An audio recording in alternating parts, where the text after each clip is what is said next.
Hello, everyone, and welcome back to another live stream and watch along on the Dibbly-Dobbly podcast. It's match number 19 of the T20 World Cup for 2022. It's Australia versus Sri Lanka from the Perth Stadium.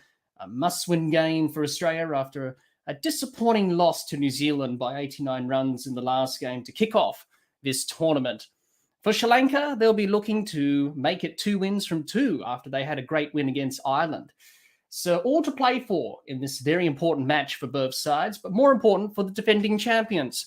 They need to get back on the board and start getting back on course in 2022 if they are going to defend their T20 World Cup title, Australia. The game is from Perth this evening. We've just had the toss, and Australia have won the toss today. They've chosen to bowl first. I think that's an interesting move there. I thought Australia would have batted first this evening, put runs on the board, put Sri Lanka under pressure in a run chase. But Australia have decided to go with the bowling first option. So we'll get the teams up for everyone as we progress throughout this watch along. But thanks for joining us, everyone. All to play for, as I mentioned, in this game for Australia and Sri Lanka from Perth at the Perth Stadium. The only game today in this T20 World Cup. Tomorrow's a double header. And today is just only one game this evening. Han, hello, Han. G'day to you, Han. Hope you're well. Much later time that we're starting today due to the time difference in Perth. It's around about 9 o'clock for me from where I'm from in Australia. Perth's around about 2.5 hours behind or something like that.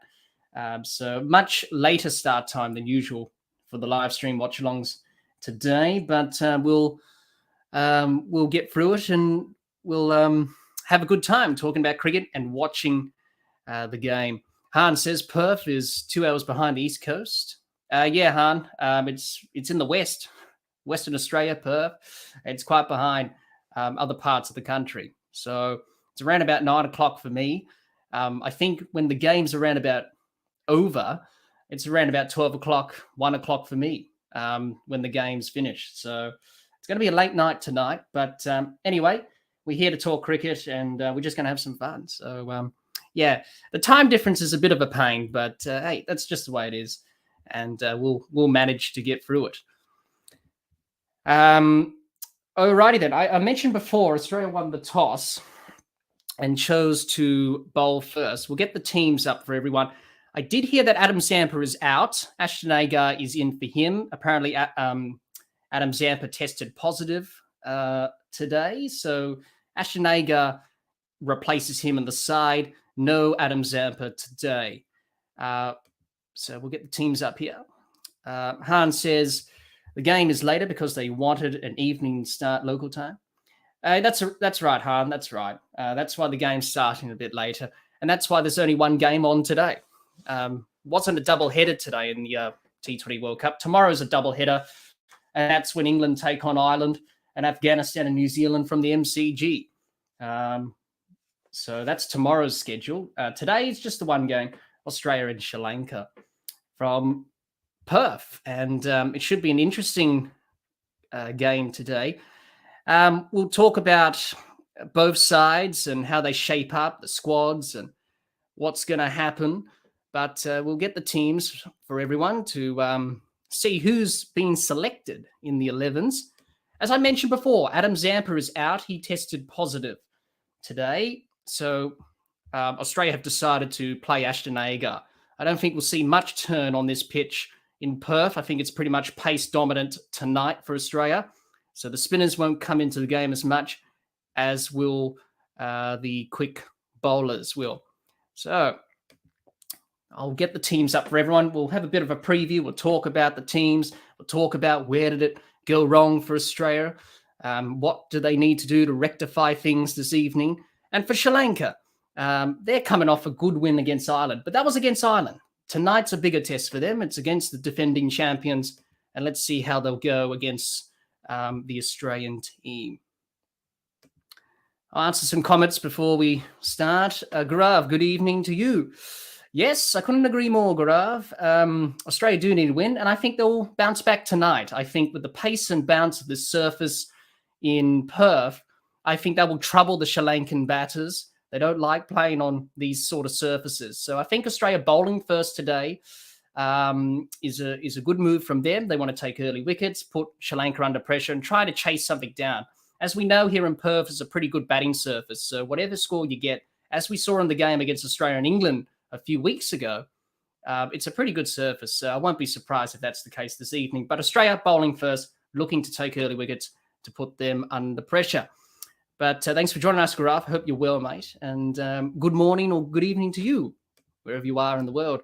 Hans says the game will be ending after midnight if you are in the East. That's a bit weird. It's just a time difference, really, because all of Australia's ahead of the West. So they're quite behind. So, but that's the way it goes. You also say, Han, what do you make of the Zimbabwe versus South Africa farce? I did watch the game last night, Han. I didn't really expect us to get a game at all, but to get 9 overs in was a good effort.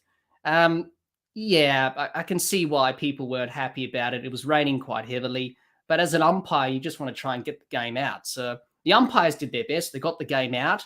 Unfortunately, the weather didn't play ball. So, very difficult circumstances down there in Hobart, but at least the players weren't injured. If the game was going to take its natural course, I think South Africa would have won. They were on track to win. Unfortunately, 5 overs weren't bowled in their innings, so a result was not possible. So, very interesting last night, but they got a game on in the end, and that's the main thing. You also say, Han, I would have thought Australia would want to put up a huge score first. That's -4 net run rate is massive. It is, Han, but I think by bowling first, I think they will challenge the Sri Lankan batters this evening. As we know, with teams that come to the subcontinent, they don't really like the bounce and pace. So I think it's a good move from Australia to get early wickets and try and bowl Sri Lanka out for a low score. I think that's the best way to boost the net run rate. But to be honest, I think Australia are not thinking about that, Han. I think they're just thinking about just trying to get the points on the board and trying to get some confidence going into the big game on Friday, which is against the old enemy in England at the MCG. That's the big game. And that will be the deciding factor for Australia. But they've got to win tonight. Nature Lover. Yes, I do remember you, Nature Lover. Hello, hope you're well. Thanks for joining us. Of course I remember you. Garaf says, don't you think Ashton, instead of Agar coming in, they should have replaced with Green? He bowls medium pace, especially in Perth. Yeah, Garaf, but they wanted a spinner in the side, really. Ashton Agar has been selected in the squad for a reason. He's a spinner. Unfortunately for Adam Zampa, he could have played tonight under the new changes to the playing conditions. Anyone who tests as positive can play. The ICC have relaxed those rules. It's an interesting selection, but Australia really tonight, I don't think the spinners will have much of an effect. It's a good surface. I think the fast bowlers, the faster bowlers of Cummins, Stark and Hazelwood will be more effective on this pitch. So it's definitely pace to go with in Perth, as always. Not much of a spinning track. Hans says, for a match where is rain from the start, should they have just bowled a bowl off in the indoor nets? Well, it's not like 2007, Han. Remember that game between India and Pakistan, everyone? 2007 World Cup, T20 World Cup in South Africa. The game ended in a tie. They had to decide with a bowl off. They could have done that, Han, but nah. Just share the points, 1 each, move on to the next game, I suppose. Unfortunate that we had rain. We've been very lucky so far that we hadn't had major disruptions to the T20 World Cup thus far. Let's hope that continues. Dr. Jihan, hi, from Perth Stadium. I also thought Finch might bat first. I did as well, Jihan, but I can understand why they decided to bowl first, test Sri Lanka out and test their batters out on this pitch. They don't like the pace and bounce. So I think it's a good move. Try and get early wickets and go back to the basics with the ball. I think it's the important thing for Australia this evening. But I hope you enjoyed the game, Jihan, from the stadium. And hopefully you report back to us with what's happening at the ground. Hans says Australia will need to get Sri Lanka out for less than 100 and chase it in 10 to gate a decent return on the net run rate. If they had put up 200 by batting first, that would be easier. Yes, I agree with that, Han. But they've decided to bowl first. That's what they've done. They backed themselves chasing. So I think tonight for Australia, it's all about trying to get the win, get the 2 points, and then we can worry about the net run rate in due course. I think that's the plan tonight. But I think Australia, they'll definitely test the Sri Lankan batters out. That's for sure, with the pace and bounce in the surface. Nature Lover says the match against New Zealand was a disaster. Australia is struggling to chase scores in recent times. The struggle against England as well. They should try more to bat first. Do you agree? Yeah, Nature Lover, you got to do one or the other first. They just haven't done the basics well. And that's very important. They haven't done the basics well with both bat and ball, and they've lacked that. So by going back to the basics tonight with the ball, making sure we hit a good line and length, make sure we have our plans and execute our skills, I think they'll do very well and take wickets and get their confidence back.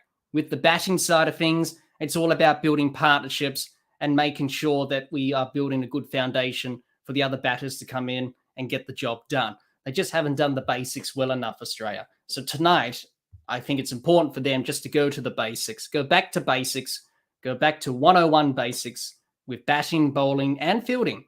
You do the basics well, you will win a game of cricket. And they just haven't done that. And it's been frustrating. But this Australian team, they love being under pressure. Well, they're under pressure. Let's see what they can do. Dr. Jihan says, I hope they don't lose the plot and try to bounce Sri Lanka out and get smashed everywhere. Yeah, Dr. Jihan, let's hope that's not the case. But I think for Australia, I think they'll just bowl a good line and length. I think the pace and bounce would definitely challenge the batters from Sri Lanka. So I think the Australian bowlers, let's hope they don't lose the plot. Bowl the odd short ball to test them out, see if they're good on the pull and hook. As we know in Australia, you've got to be very good on the back foot with the pitches and the conditions. But hope they can just keep it simple, go back to basics and try and be consistent with the bowling. Obviously, they know where they went wrong in the game against New Zealand. Let's hope they've learnt the lessons this evening. Hans says they have lost half a dozen games by chasing. Maybe they should switch it up. Yeah, they should have, Han, but they've decided to go in with the bowling. I think they're going to back themselves to chase. It hasn't worked. They've come close on a few occasions. The last game against Sri Lanka was very disappointing from their point of view, chasing 201. So let's hope that tonight they've learnt the lessons and they've redeemed themselves. Which is the important thing from an Australian point of view. So we're moments away. We're not far away from starting. The match will start around about 9:30 my time. It's almost nearly 9:20. If you're in other parts of Australia, it's around about nearly 10 o'clock or something like that on the East Coast or whatever. So different time zones.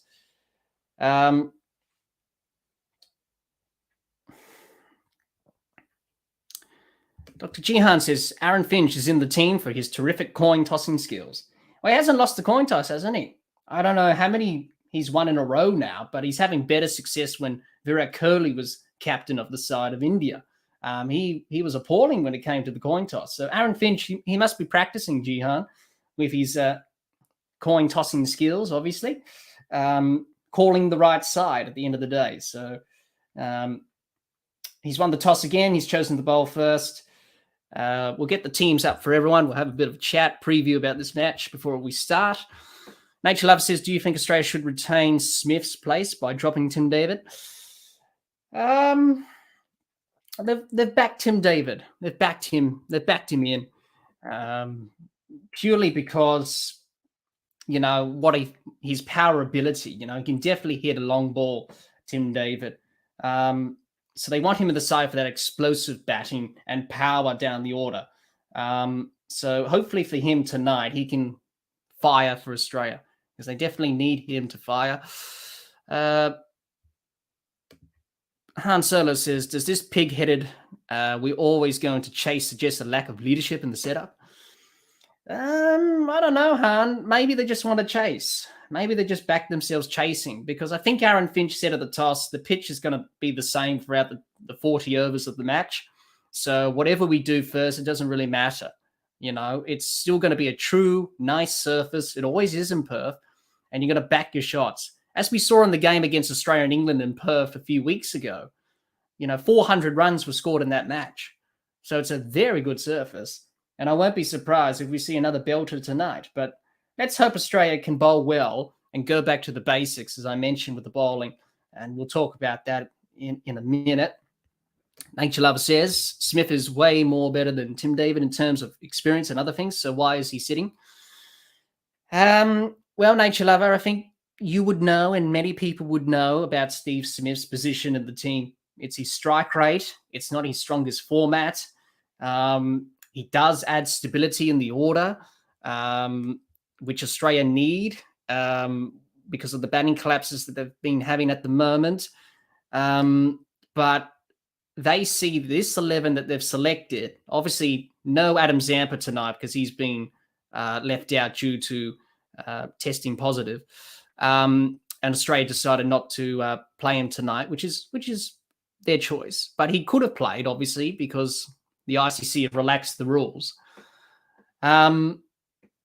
This is the best 11 they've got. And, I would have liked to have other bowlers in the side, like a Nathan Ellis, for example. I think he adds much more in the death bowling department. And I've been really impressed with him. Maybe to replace Kane Richardson at the start of this tournament. But they've gone in with this squad.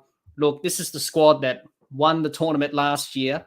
And it's very hard to back up tournaments. We know in T20 cricket, it's a game full of margins, and you don't quite win the key moments. You're going to be on the back foot. So let's hope for Australia today they can really, get back on course. And I think they should bounce back. I think playing here in Perth, the bounce, the pace, I think they can unsettle the Sri Lankan batters, as they've always they've had trouble playing in these conditions. So I'm just uploading the teams for everyone, and we'll go through them. And we'll go through some of the stats, T20 cricket between the countries. Quite interesting in terms of how these two teams have gone across each other in T20 cricket over the years. It's been interesting. It's been an interesting rivalry, of course. So we're moments away from the game starting. I'll get to everyone's questions in a minute. I'm just typing up the teams. And Sri Lanka and Australia from the Perth Stadium here in Perth. That's in Western Australia for those who don't know. So that's why we're starting a little bit later than usual, everyone, because of that, the time difference. But not to worry. It's going to be a late night for me, but if it's cricket involved, I'm definitely going to put up for it for a few hours. So we're moments away. We're not far away from play getting started, and we'll answer some comments in the meantime. Hans says, if the pitch is not going to change during the match, then even more reason to try new things with little risk. Yes, that's right. The pitch is going to be the same, really. We know that in Perth, it's just going to be a true nice surface. And we've seen it in the game against England and Afghanistan, and also in the game that Australia played against England. It's a good batting surface. Always is in Perth. So with Australia bowling first tonight, it's all about trying to keep it simple with the plans, trying to execute the plans if they can with the ball. I want to see Australia go back to basics, hit a good line of length, and test the Sri Lankan batters. Bowl a short ball, but don't overdo it. Don't get carried away. I think Jihan mentioned that before. Hope we don't lose the plot, he said. And that's the important thing for Australia. Not get carried away with the short ball. Just give them a bit of a tempter, a bit of a tester, see how they go with the pull and hook shot. But I think Australia will definitely, look to get wickets here and get back on track, I think. And we're about to begin. And the Sri Lankan fans have got their flags out, so have the Australian fans. And it's a reasonable crowd at Stadium. Not a sellout, but both teams are ready for the national anthems. And as they sing the national anthems, let's answer the questions before we get this show on the road, everyone. Nature Lover, you say Smith can hold things back. Strike rate isn't an issue. He can change his gears anytime. So in my opinion, Smith should play instead of David. Yeah, that's a reasonable explanation there, Nature Lover. But he does have that stability in the side, the batting order. But Australia just, think that this 11 that they've selected is the best 11. It's a good 11, which is not firing at the moment. So hopefully tonight, the batters and bowlers can get back to some sort of, rhythm and confidence and momentum, because Australia need to bounce back. Otherwise, it could be the end of the road for them in a home T20 World Cup, which is never ideal to miss out in the semis in a home World Cup of any sort.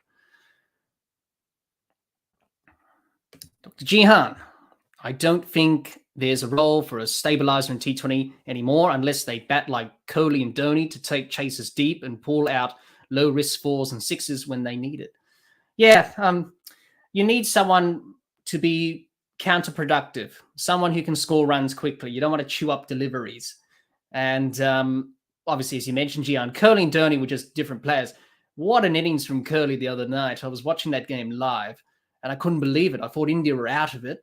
And then Pakistan, unfortunately, bowled poorly at the end, and Kohli got them over the line, which was superb. And what a game of cricket it was. India and Pakistan delivering the goods as always. So I think that's what the Australian team have gone in with, that we want, to have run scorers to not take up too many deliveries and have a good strike rate. So that's why Steve Smith's not in the side. A lot of people have said that he shouldn't be in the side, full stop. Well, they've got their wish because he's not playing. So he's only there just in case as backup. And if Australia feel like they need to make a change, then they'll make a change. But for the time being, they've backed this 11. Yes, this 11 has not fired, but you've got to back the players. It was a bad loss against New Zealand. Yes, it was. But, you don't want to make drastic changes just because of one loss. You've got to have the faith and back the team to get the job done. So the national anthems are still going on. As they do, we'll answer the questions that people have in the chat. Gaurav says, how is the buzz in Australia regarding this tournament? I mean, it is related. It is rated at the top class or not? Well, a lot of people have turned out to the games. Obviously, a lot of people don't like T20 cricket, and we all know that. There's a lot of people that don't like the format, and I understand that. There's been Australia being a country full of different people who come from different nations, a lot of them from cricketing nations. There's been a lot of people who've come out to watch the games throughout the tournament thus far, which I think has been good. And great to see some families come out to the game as well. It's been great. It's been great to see them come out and turn out and support their teams, whoever they support. So we've got a reasonable crowd in at Perth tonight, hoping Australia can bounce back. Han says, does this pitch play exactly like the Wacker? Yes, it does, Han. It's got the same soil as the Wacker, that clay, rock-hard soil. Pretty much it's the same as the Wacker. And a complete replica. It's got the same characteristics, same sort of features as the Wacker had with that pitch. Same soil, same grass, just about identical in every way. Harry, the best player, says, please, Australia, thrash Sri Lanka. Well, we'll see what happens. We'll see what happens.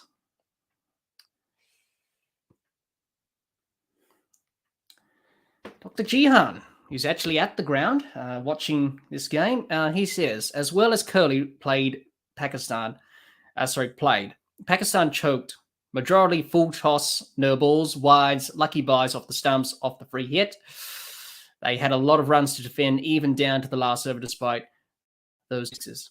Yeah, just those little things for Pakistan didn't go their way at the end there. Very heartbreak for them in that game. But what a game of cricket. Went down to the wire, and that's what you want to see. And Virat Kohli back to back to his best after that innings. So we've got Pathum Nissanka from Sri Lanka. Very exciting player. Very aggressive player. He's going to be opening the batting, and he's about to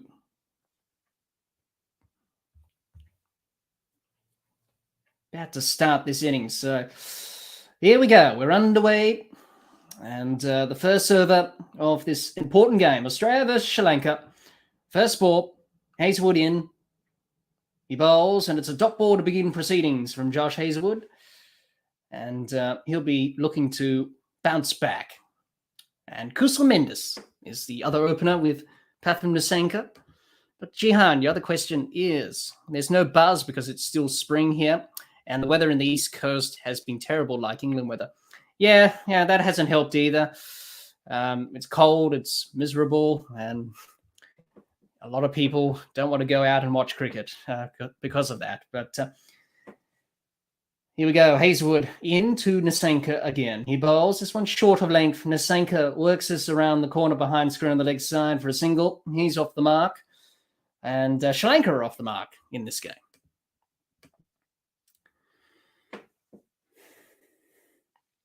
So none for one for Sri Lanka after two deliveries. We talked about it with Australia. Australia need to win tonight. It's pretty straightforward. They've got to win to keep their hopes alive in this T20 World Cup. They've got to bounce back with the bowling, and they've got to bounce back with the batting as well. They've got a few problems to fix up. Hopefully we can see those improvements this evening. They should bounce back against Sri Lanka, you would think, here in Perth, and get their T20 World Cup back on track. Hazlewood into Mendes. He bowls an outside edge, and it goes it goes down to third man for a single. Went past the gap between gully and backward point, and he's off the mark. Kusal Mendes. I thought that went to the boundary for a moment there, but Australia had the third man in place. The umpires this evening, Murray Erasmus at the non-strikers end in his 39th T20 International. And we've got Richard Illingworth from England at square leg. Hazlewood into Nissanka. Bowls. This one beats Nissanka outside the outside edge. And there's no run. So a very good over to start from Josh Hazlewood. Just finding his rhythm, his confidence, and looking just to hit that spot as he does always. Looking to hit that spot, consistent line, consistent length, that sort of back of a length, challenging the batters. And here in Perth, the key is to bowl in that sort of area, really, because of the bounce. You don't want to get too full. You just want it in that probably good length area, just back of a good length as Hazlewood bowls to Nissanka. This one's full, swing and a miss from Nissanka, nearly an outside edge, and it's a dot ball. He tried to drive that through the covers. He likes to get on with it, Nissanka. He's an aggressive type player.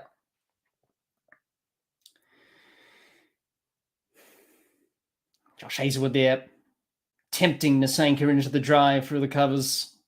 Play in a miss. Good start from Australia. Usually the first over of the innings will set the tone for how the bowlers will go about things. And already, very good start, none for two. Hazlewood into Nissanka. Nissanka drives to the fielder at cover for no run. It's the end of the over. It's none for two after one. Good over from Australia and a good start for them. For Sri Lanka, it was a watchful start. They'll be looking to get into their innings and see what they can do here.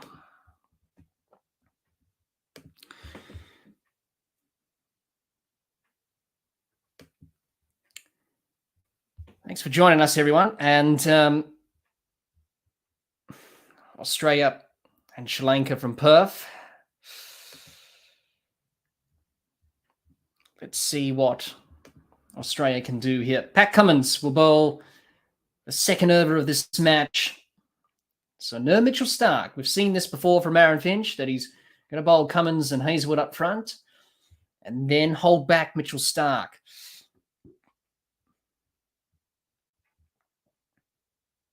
So here we go. Pat Cummins runs up, bowls to Kusu Mendes. This one's back of a length. Mendes defends, and there's no run.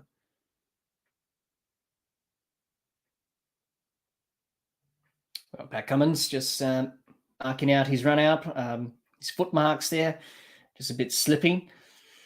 Trying to get some grip. Australia looking to bounce back after the disappointing defeat to the rivals in New Zealand the other day. And Sri Lanka, it's going to be a big test for them this evening if they can overcome it. Here we go. Pat Cummins to Mendes. He bowls. This one's down to the third man boundary for 4. Bit of a flash from Mendes. He threw the hands at that. He got it away for 4 runs. And Gaurav says up and over. That one going to the boundary for 4. Just slashed at that one outside the off stump, racing it away to the third man boundary. First boundary for Sri Lanka. And Kusu Mendes, that will boost his confidence of some sort. Off the mark in this over with a boundary. Cummins bowls to Mendes. This one's a swing and a miss again. Mendes tried to give himself room to access the offside. He backed away to outside leg stump. And in the end, he misses it. Dot ball from Cummins. Good comeback from him after the boundary. So we have a look here. A bit of a scrambled scene. Over the top of the stumps. And the extra bounce here in Perth.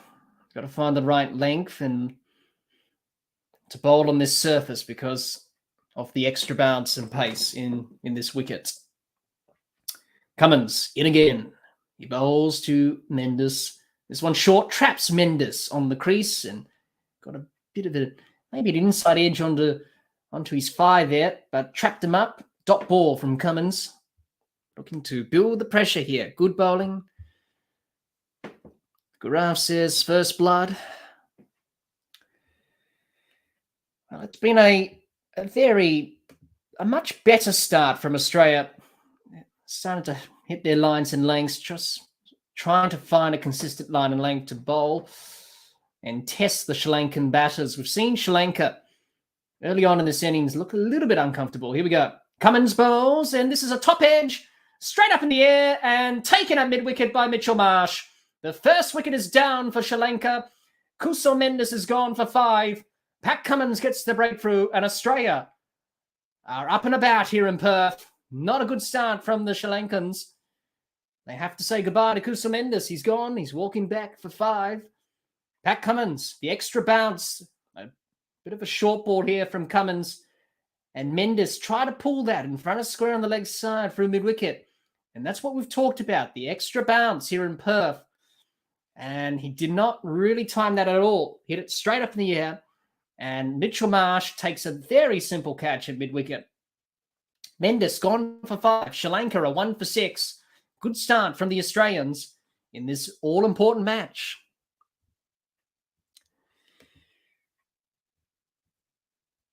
So very good start from Australia. We talked about the bounce and the pace, and certainly here in Perth, we've just saw it then. If you don't quite time it, you can hit it straight up in the air and get out. And that's what happened to Kusu Mendes, I'm afraid.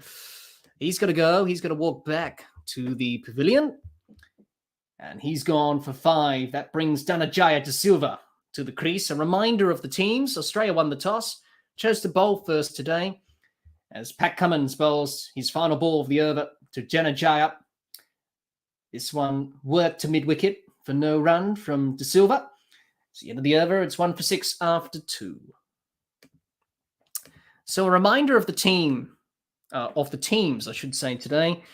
Australia have pretty much named the same 11, but Adam Zampa has missed out today due to testing positive.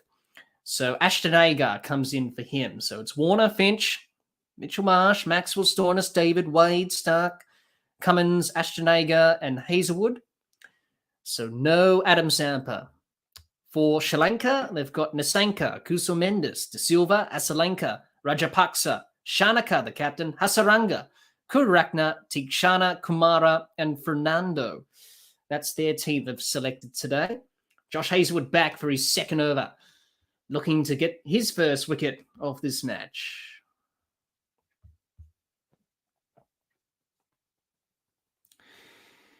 Hazlewood into Nisanka. He bowls and Nisanka defends. Onto the offside for no run. Good start there from Hazlewood. Trying to hit that line, hit that length.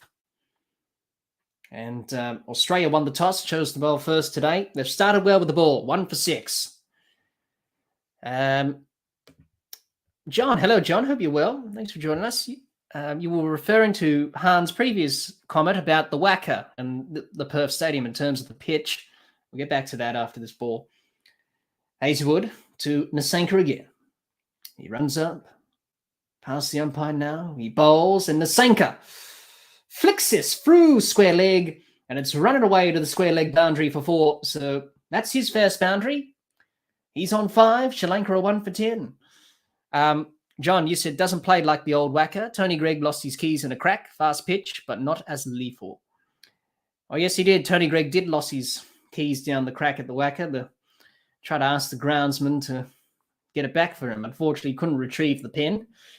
But classic Tony Greig pitch report, that was. Trying to indicate how wide the cracks were at the whacker. There's Hazlewood again, bowls to Nisanka. And this is hit over the top. It's in the air and just beats Warner at mid-off. Didn't quite time it, Nisanka. He was looking to hit down the ground. Unfortunately, didn't quite time that as well as he would have liked Nisanka. He was trying to go down the ground. Hazlewood, this one was in the area for Nisanka, in the slot. Tried to go over the top of mid-off. Unfortunately, David Warner running back just got over his head. And in the end, no damage done for Sri Lanka. He would have worried there for a minute there that Nisanka would have been out. Anyway, Hazlewood into Nisanka again. He bowls. This one's short and tucked around the corner from Nisanka for a quick single. So not a bad start from Sri Lanka. 1 for 13. Not happy losing Kusumendes. We talked about the bounce and the pace, and we saw with that first dismissal of Kusumendes that they're going to be tested Sri Lanka with a short ball, and he didn't quite time that pull shot and hit it straight up in the air. So that will be what Sri Lanka will be coming up against tonight by the Australian bowlers. Dr. Jihan, who's at the ground watching the game. We'll get to your comment in a minute, Dr. Jihan. As Hazlewood bowls to Dhanajaya, who drives through the covers for a single. David Warner would cut off the ball, and he'll throw it back into Wade. Dr. Gian says, I'm sat in the top deck behind when Mitchell Marsh took that catch. It's like I'm watching the match from a plane. Well, yeah, it's quite high up, isn't it? Especially when you're sitting on those top levels, very high up, but you do have a good view of the ground. But glad that you are enjoying it, Dr. Jihan.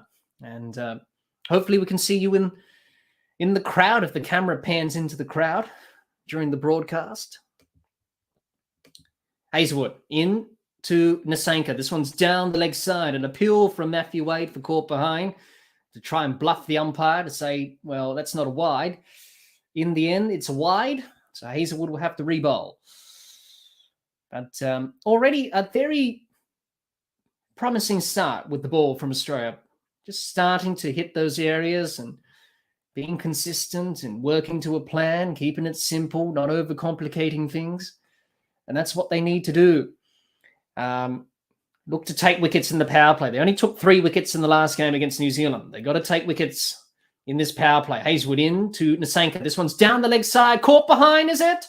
Matthew Wade thinks it is. No, it's not. It's a wide. Well, another wide from Hazlewood. Matthew Wade was convinced that maybe it did catch a little bit of the glove on the way through down the leg side, but as we talked about before, usually the keepers, they try and go up and appeal and make sure that the umpire thinks that it did clip a little bit of the pad or the glove or the bat. Unfortunately, on that occasion, it didn't. Hazelwood again, just getting the line wrong there a little bit, just going down the leg side. Ooh, it was close to the thigh guard. Didn't hit it at all, Nasenka. Hazelwood in for the last ball of the over, hopefully. Bowls to Nasenka. Nasenka works this to point for no run. It's the end of the over. It's 1 for 16 after 3. And Australia looking to get back on to winning terms here.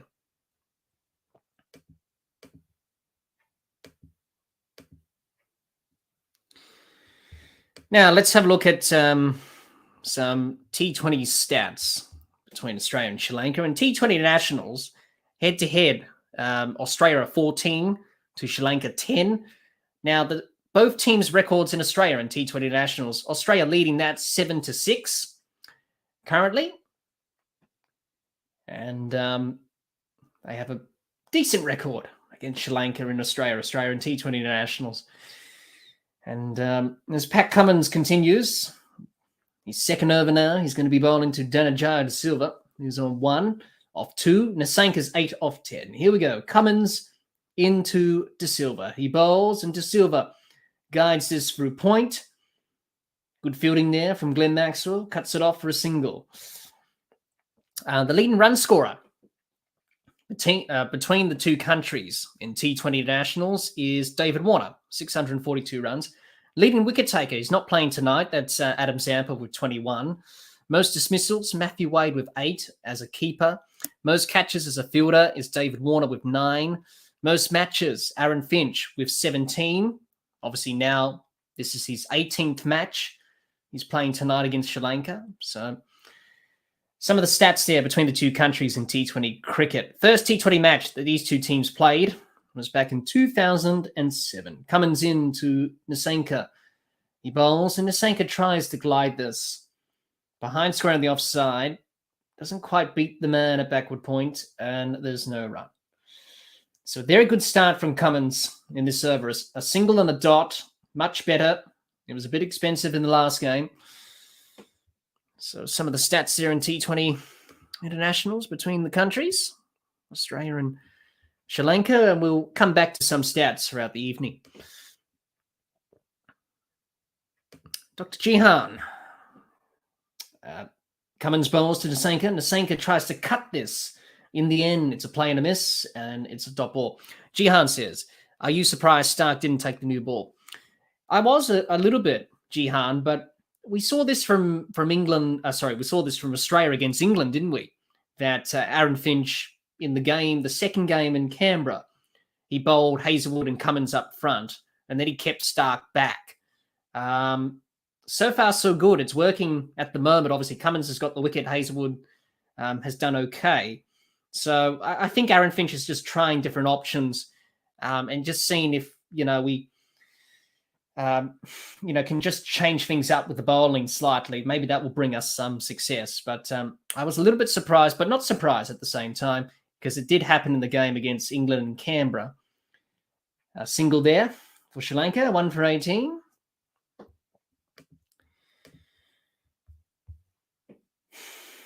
As we have a look at the field, Cummins has to Dhananjaya de Silva. And he'll be looking to ponder and think about what sort of a wicket can I get here. Anyway, Cummins to Dhananjaya de Silva. Brilliant shot. Short and wide outside off stump from Cummins, and Dhananjaya de Silva glided that nicely. Past backward point down to the third man boundary for 4. And that's a very good shot. That's, I believe, his first boundary.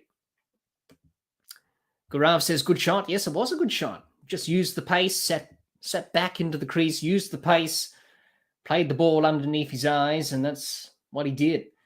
So very good shot there from Dhananjaya de Silva.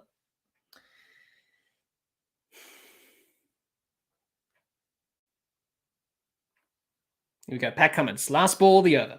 He bowls to Dhananjaya. This one's a play to miss. Outside the off stump, Dhananjaya went fishing. In the end, it's a dot ball. It's the end of the over.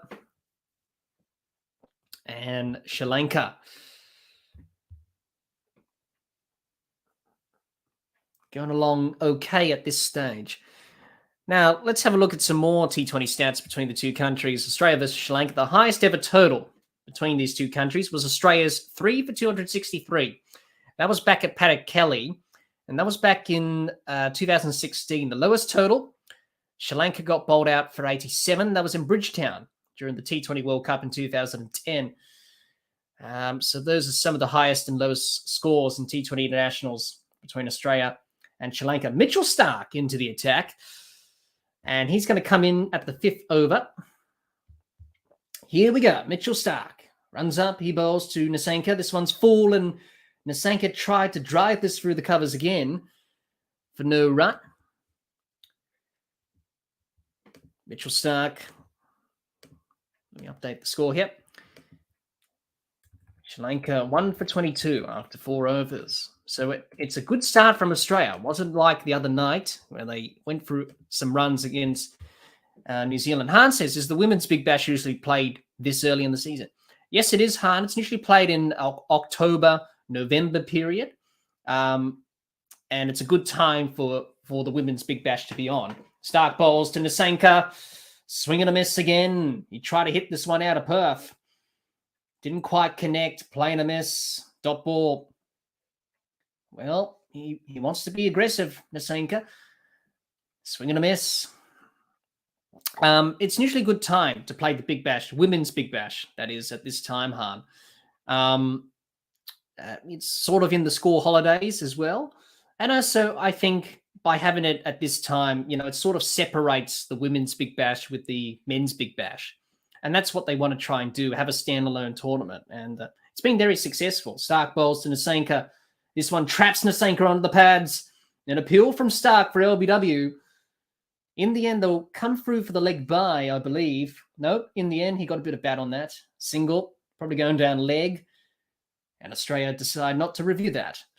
So it's usually a good time to have the Women's Big Bash on. It's a wonderful tournament. And I've been watching the tournament. Been trying and cover it on the podcast, but I just haven't had the time. Been a little bit busy, of course, with other things. But by watching the tournament, it's a good standard of cricket, and a lot of talent coming through, and it's quite scary to see a lot of young girls come up through the system in Australia, and it's quite good to see that, and that's why the Australian women's team is so good with the depth and the talent that we have from the Women's Big Bash. It's producing top quality women cricketers who are performing at the international level. Dr. Jihan says, couldn't they have played this in February, March? Wouldn't it be any weather interruption then? Yeah, it's just the way that they've scheduled it. As Starc bowls to Nasanka.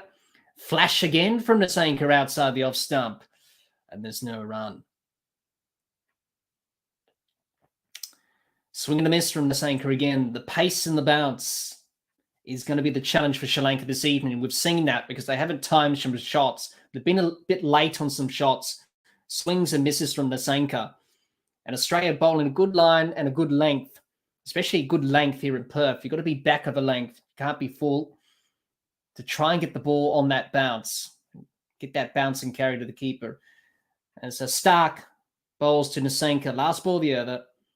This one traps on Nasanka on the pads again. It goes out to square leg for a single.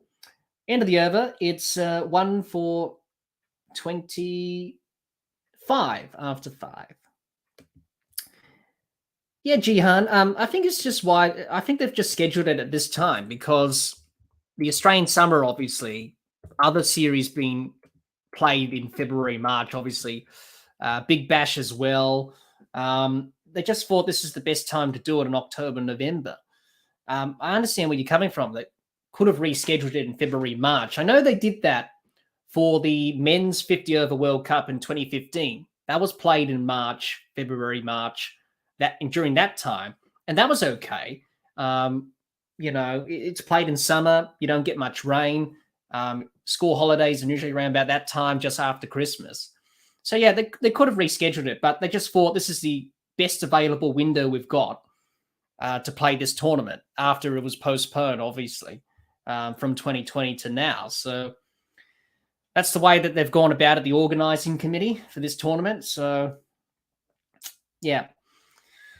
But we just have to hope that the rain doesn't affect the tournament going further. Josh Hazlewood in to bowl his third over. So he's going to bowl 3 overs up front. Hazlewood into Nasenka. He bowls. And Nasenka swings, nearly got an inside edge. Just struggling for timing, Sri Lanka, with the bounce here in Perth. And Gaurav makes a very good point. They just can't touch the ball, struggling with bounce. Exactly right. And that's the challenge that many subcontinental teams, when they come to Australia, they struggle with that pace and bounce. And you can see from Sri Lanka this evening, just struggling with their shots and timing, not really connecting the ball, just struggling with that extra bounce as Hazlewood continues to Nasenka. Runs up, he bowls. This one's short. Nasenka pulls this past Wade down to the third man boundary, down to the fine leg boundary, I should say, for a couple of runs. Aaron Finch will cut it off. Another example there of Sri Lanka not really getting used to the bounce here. That one was down leg side. Caught a bit of the bat, maybe glove. We'll have a look. Yeah, bit of the glove bat from Nasenka. Unfortunately for him, he got it away from Matthew Wade. That could have easily gone up in the air.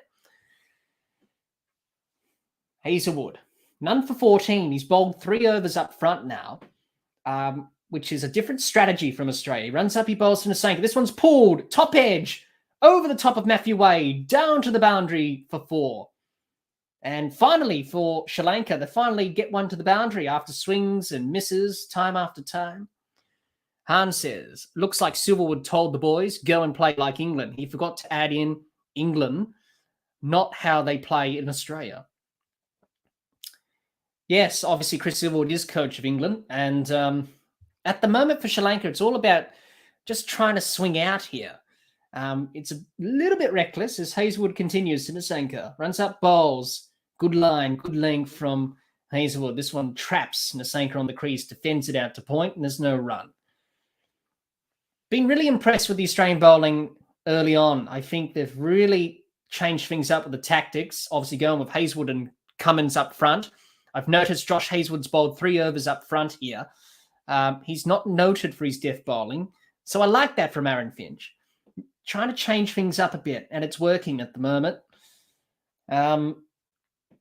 None for 18 from 2.4 overs thus far, Hazlewood, as he gets ready to bowl his 5th delivery of the last over of the power play.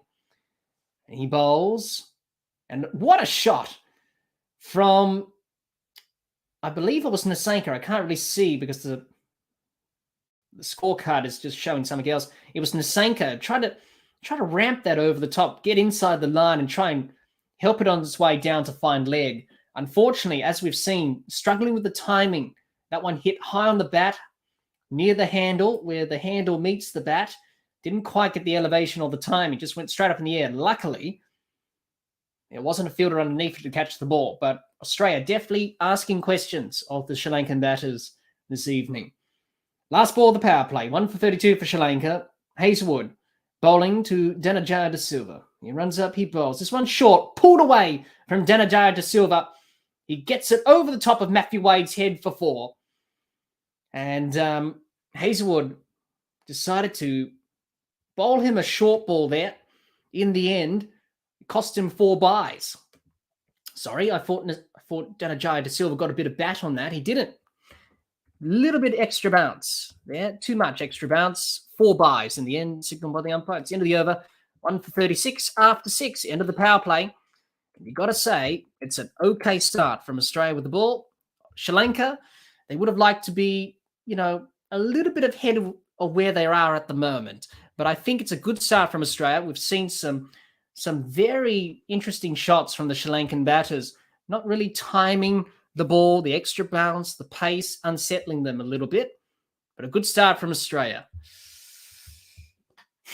at the moment, as Ashton Agar comes into the attack. But Australia trying different things with the bowling. maybe a little bit too short towards the end there. Not overdo it with the short ball. You want to bowl the odd short ball to test them out. Anyway, spin for the first time this evening. Ashton Agar into the team, replacing Adam Zampa, who's missing out today. He's not injured. As we mentioned before, Adam Zampa tested positive, so Australia decided not to play him today. Ashton Agar in. He bowls to Nasenka. This one down the leg side. Worked behind through on the leg side from Nasenka, and he'll pick up a single. He's on 18 off 24. John says, bowling too short now. Yes, a little bit too short. Just get back to that good length and try and challenge the batters. And obviously that extra bounce will probably catch them by surprise as Agar bowls to Dhananjaya, who pushes this down the ground to David Warner at wide long off for a single. Just having a look at... sorry, we'll get to that after this ball. As Agar bowls to Nasenka. This one traps Nasenka on the crease. In the end, it trickles out to short third man for no run. Ashton Agar, good start from him. 2 singles from his first 2 balls. That one just trapping Nasenka on the pads. He bowls again, Agar, to Nasenka. This one defended on the front foot from Nasenka. And there's no run. Much better start from Australia with the ball, you have to say. Certainly better than it was against New Zealand the other night. Sri Lanka not really as aggressive as New Zealand were the other night. That's the difference here. Agar bowls to Nasenka, who works this down to David Warner again at wide mid-off for a single. We got 1 ball left off the 7th.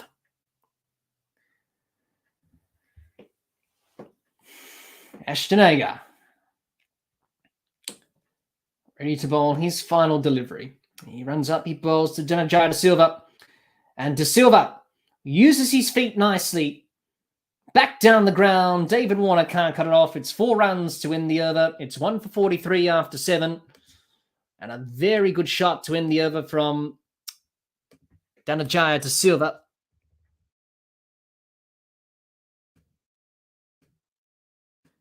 And Gaurav says, best shot so far. Yes, it was. Used his feet well, got to the pitch of the ball, and he was able to get that to the boundary. Now, we've already looked at the highest totals between Australia and Sri Lanka and T20 Internationals. The game that they played in Brisbane back in 2019, I've highlighted that as Marcus Stoinis comes into the attack.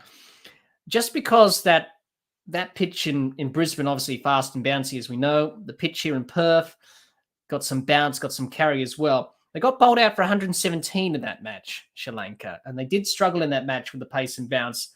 And obviously Cummins and Stark did play in that match. Hazelwood didn't. Stoinis bowls to Nasenka. Nasenka guides this down to third man for a single. And he moves on to 20. So it'll be interesting to see how Sri Lanka go about it for the rest of the innings. Obviously, 144, 7.1 overs. It's an okay start. Australia would have liked to pick up another couple of wickets in the power play. They would like to pick up another couple of wickets right now. Get them 3 down for 44. That sounds better than 1. Here we go. Stoinis in bowls. And Dhananjaya De Silva hits this back down the ground. Didn't quite time it. They'll pick up a couple of runs. Cummins does the fielding. Sri Lanka move on to 1 for 46. So let's have a look at the highest run chasers, successful run chasers in T20 Internationals between Australia and Sri Lanka. Last year, these two teams played in Dubai in the T20 World Cup. Australia chased down 155 in that game. So that's the highest successful run chase ever between the two sides in T20 Internationals as Stoinis bowls to Dhananjaya De Silva. This one slapped back down to the non-strikers end stumps in the end.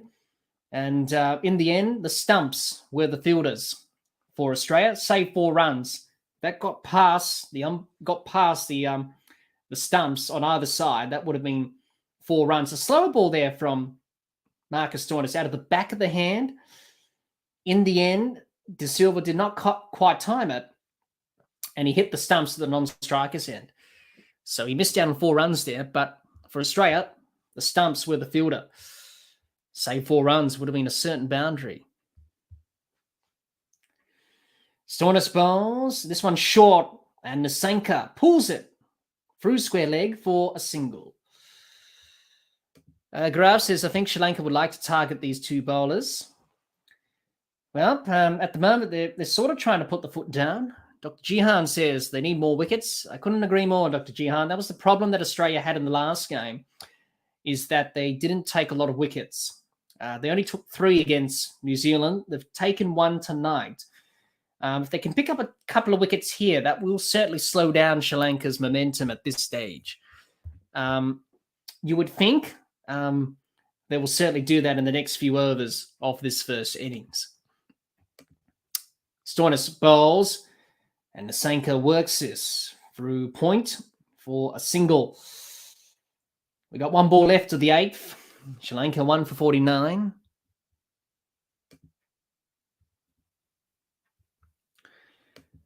The Perth Stadium. Quite a big ground, the new stadium here in Perth. So, Stoinis, last ball of the over. And he will be bowling to Nasenka, who's on 21 of 29 balls. Stoinis runs up, bowls. This one's short. Nasenka glides this behind square on the offside to short third man for a single. End of the over, it's 1 for 50 after 8. Brings up the half century for Sri Lanka. 150 after 8. Australia need a couple of wickets. That will be the plan. How do they get them? We shall see. John says, Stoinis telegraphs his slower ball. Well, you can definitely pick it up as a batter, obviously, if it does come out of the back of the hand like that, which it did. You can get ready for that, and you can set up for that slower ball. So, as a batter, watching that hand, watching the ball out of the bowler's hand, picking up for those subtle changes and variations. And unfortunately for Danajaya De Silva, didn't quite time it. Hit it straight back to the stumps.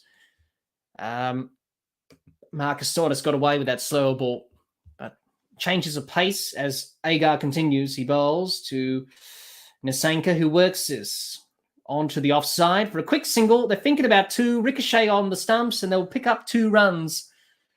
The fielder from the offside picked up the ball and knocked over the stumps at the non-striker's end. Then on the ricochet, the batsman decided to go through for the second run. I think it was Mitchell Starc there, I think. We're going upstairs to have a look to see if it's run out, but I think he was home. The players seemed like he was home, but going upstairs just in case to make sure that we don't miss out on a run out. Third umpire just making sure. Let's have a look. Yep, that's safe. Yep. The bat was grounded as the stumps and the bails were dislodged as the wicket was put down, as we say. And in the end, they got 2 runs because of the ricochet off the stumps. So 2 runs here for Sri Lanka off that first delivery. Agar in again. He bowls to Nasenka.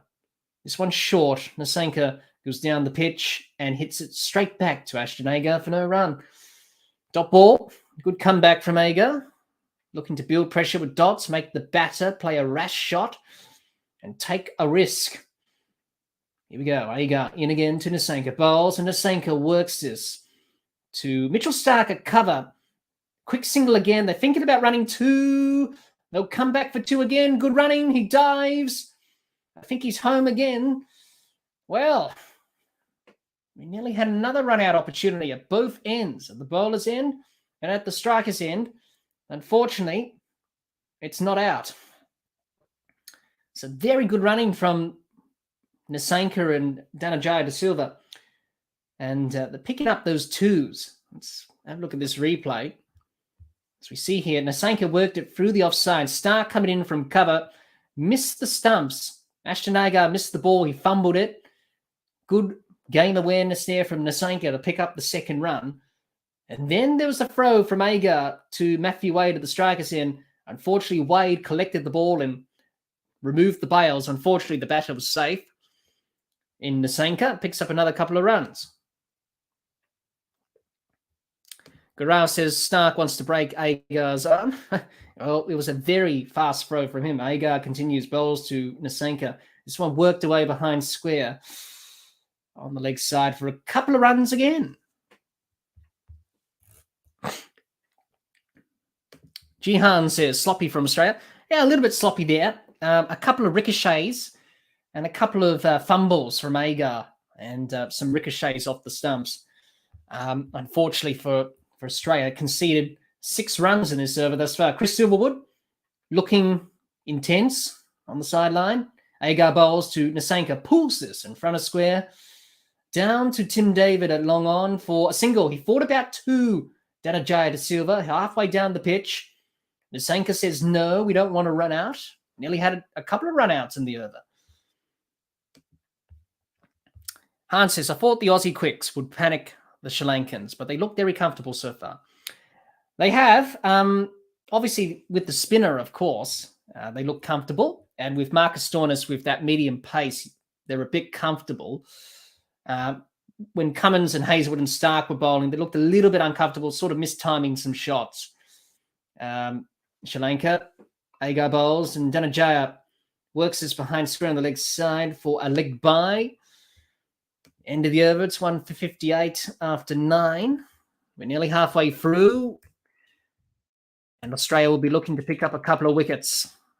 That was the problem in the last game. They didn't pick up enough wickets. Pick up wickets at regular intervals, put the opposition under pressure. John says, Ashton get behind the stumps. Yes, he took it in front of the stumps, as we see from some bowlers and wicket keepers. And unfortunately, couldn't connect with those runouts. Hahn says, I was imagining 4 wickets in the power play. Well, that hasn't happened, Hahn. They only got 1. It could have been a few more wickets. There were some plays and misses from the Sri Lankan batters trying to swing, and there was some deliveries that nearly got the outside edge.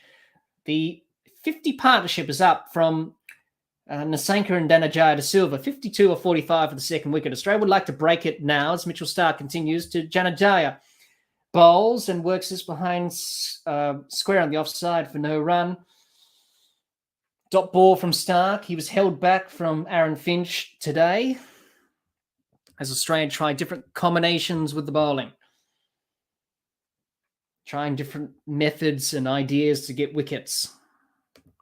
And I have to say, it's been a much better bowling performance from Australia this evening. Early on, let's see if they can get a couple of wickets here. Get Sri Lanka 3 down for 58, even 4 down if they can. As Starc bowls to Danajaya de Silva. This one's full, outside off stump, and carved to the fielder at deep point. And they'll pick up a single. Glenn Maxwell out there at deep point. He'll be hoping some runs from him this evening from an Australian point of view. We'll have a look at the T20 stats between these two sides. T20 World Cups. Australia have won 3. Sri Lanka have won 1. So that's head-to-head in T20 World Cups from Australia. So they've played 4 games before this one today. As Starc continues again to Nasanka, who runs up and bowls. This one full and driven by Nasanka down to long off for a single. David Warner does the fielding. The first T20 match that these two countries played in was back in 2007, back in the first T20 World Cup in Cape Town. Australia won that game by 10 wickets. The last T20 World Cup match was last year in Dubai. Australia won that by 7 wickets. So 3-1 in favour of Australia in the head-to-heads in T20 World Cups against these two countries. A Starc bowls to Danajaya, who drives this back down the ground. David Warner will cut it off at long off again. They'll come back for a single. So good start from Starc. A dot and 3 singles from this over. John says another issue for Australia, even in the warm-ups, has been our ground fielding. And it's been a little bit sloppy, John. Usually Australian teams pride themselves on their fielding. I know if probably Bob Simpson was coach, he'll probably give them some extra drills. Stark bowls. This one's short. Nasanka works his down to third man. And Josh Hazlewood does well to keep that from crossing the boundary. And they'll pick up a couple of runs. That could have been a boundary there, or even 6 if he timed it well, Nasanka. But I think Josh Hazlewood's done well. He saved a couple of runs. Josh Hazlewood unsure about that, whether or not he saved 4 runs or not. I think he did. I think it was okay. Just having a check, though, to see if he touched the rope at all.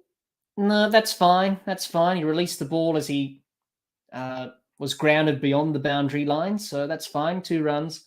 Stark ready for his last ball of the 10th over, and we're going to have a drinks break after this. So Stark in. Last ball of the over before drinks to Nasanka. Bowls this one short, back of a length, guided to point for no run. It's the end of the over. It's 1 for 63 after 10. It's going to be a drinks break from Perth. And Australia will be hoping to pick up a wicket after drinks. How often do we see it in drinks breaks that we see wickets for? Hopefully Australia will get some wickets today.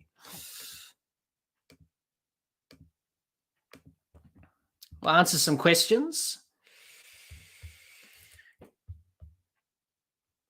Hans says, are Australia generally worse than we thought, or are Sri Lanka better than we thought? I don't know, Han. Sri Lanka have been a bit up and down in this T20 World Cup thus far. They were a bit scratchy in the first round. They lost against Namibia. The other games, they were able to get over the line and win. Still having some problems a little bit there. We know what the problems from Australia are. I don't know.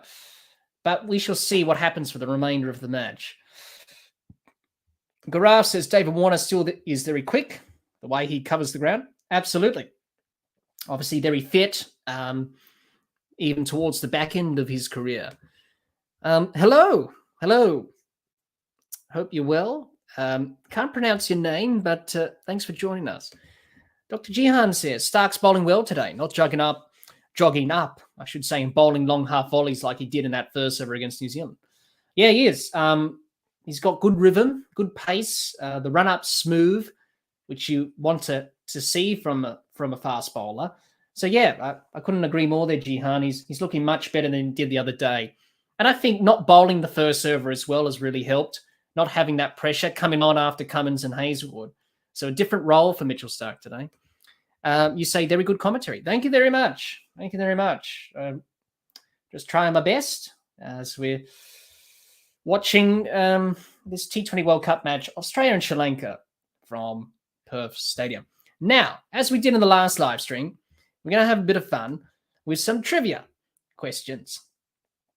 And seeing that Australia and Sri Lanka are playing, let's test your knowledge and see how you can go with some trivia questions with Australia and Sri Lanka and T20 Internationals. So a bit of fun for everyone as we have a drinks break here. Sri Lanka 1 for 63 after 10. We've got 10 overs left. So Sri Lanka, they've got 9 wickets in hand. They've got to start accelerating soon. It's a pretty good surface in Perth, and Australia will back themselves to chase down a total. Dr. Jihan says, what do you think we need to restrict Sri Lanka to? Well, Jihan, I think anything below 150 is good.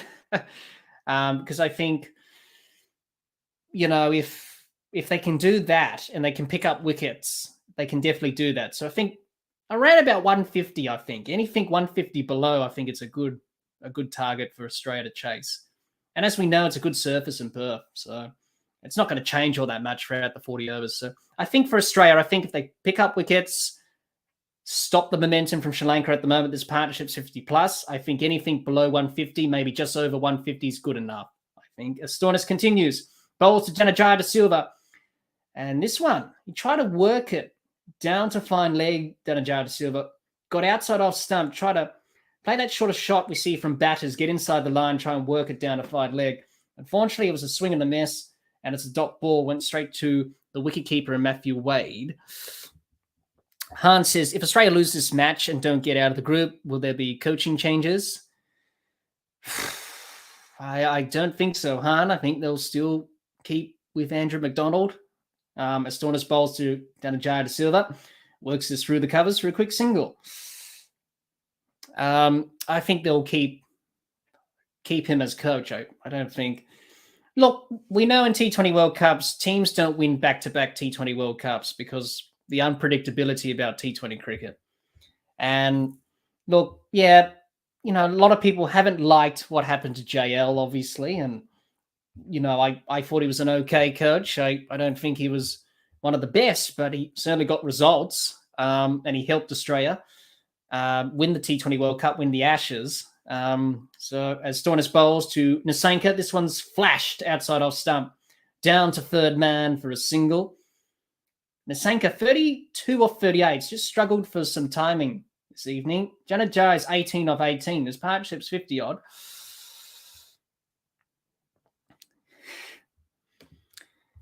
Jihan says, yeah, they'll bring back JL and have him barking at the team 24/7. You say Sri Lanka youths, but Australia have experience. Well, they're definitely a young team, this Sri Lankan team. As Stornus bowls to Janajaya Silva. Swing and a miss again. Short ball from Stornus. It's called a wide from Marais Erasmus from South Africa. Standing in today's game. Always like to take notice of the umpiring group, being an umpire myself. I think an important role to play in the game of cricket, making sure the game's being played to the laws and making sure everyone's in order and check. So here we go. Marcus Stornus to Danajaya de Silva. Oh, this one short. High in the air from Danajaya de Silva. Has he got enough? Warner, what a brilliant piece of fielding. I thought he had the catch for a minute there, but what a brilliant piece of fielding from David Warner. He caught the ball. Unfortunately, he was going to go over the rope, so he threw it back. It's a brilliant piece of fielding from David Warner, and I think he's done very well there. He saved 6 runs. Let's have a look. Danajaya de Silva didn't hit that with all too much power. Warner backpedaling, looking over his shoulder, caught the ball, he threw it back. He's done very well there. If the boundary rope was a little bit further to the fence, that would have been out. And Stornus bowls to Janajaya. Works this down to the third man boundary for 4. An outside edge and runs it down to third man Danajaya de Silva for a boundary. So as David Warner saved a boundary, Marcus Stornus concedes a boundary next ball. But for Australia, that's what you want to see. You want to see that good piece of fielding. Gaurav says, wow, Warner. Yes, wow, indeed. Danajaya de Silva slashed at that, glided it down to third man for a boundary. And as Sri Lanka look to start to put the accelerator on, Stornus bowls, this one short to Danajaya de Silva, who pulls it in front of square, down to Tim David at long on. It's the end of the over. It's 1 for 73 after 11. We'll get to these trivia questions, everyone. Okay, so test your knowledge again. Bit of fun trivia questions for Australia and Sri Lanka T20 Internationals. Now, question 1 and 2. Which venue hosted the first ever T20 International between Australia and Sri Lanka? Was it A, Newlands in Cape Town, which is in South Africa? Was it B, the Adelaide Oval? Was it C, Colombo at the Primadasa? Or was it D, at the MCG? So that's question 1. And question 2, if I can get it up. There we go. Question 2 is, who has the highest individual score in T20 Nationals between Australia and Sri Lanka? Is it A, Mahela J. Wardner, B, Dilshan, C, David Warner, or D, Glenn Maxwell? Let me know your questions and responses in the chat. It'd be interesting to see if you know those questions. As Agar bowls to Danajaya de Silva, this one worked down to David Warner at mid-off for a single. And after this over, we'll come back with the questions and the answers to those questions. If you were listening a little bit earlier, I did say, I did give away a couple or one of these questions with the stats. Let's see if you were listening. As Agar bowls to Nissanka. This one's worked through square leg for a couple of runs. In the end, they decide not to run two, and in the end, it's a single. Have a look at David Warner. Brilliant piece of fielding. Running back, looking over your shoulders, not easy. He caught it well, and he had the presence of mind to throw it back over the rope before he crossed the boundary. Agar bowls to Janajaya de Silva. Up and over the top from Janajaya de Silva. And what a catch from David Warner. An outstanding catch. We just talked about David Warner's fielding. He's taken a superb catch. That is the end of Janajaya de Silva. He's gone for 26. It's 2 for 75. And Ashton Agar's in on the party. He's got his first. Well, Janajaya de Silva high in the air in front of square on the offside. Down to that long off boundary. And what a catch from David Warner. And on his impact with the ground, he cushioned his fall very well, making sure his shoulders and elbows did not bounce the ball out of his hands. What a catch. Janajaya de Silva's got to go, though. He's gone for 26. Sri Lanka, a 2 for 71, 11.3 overs.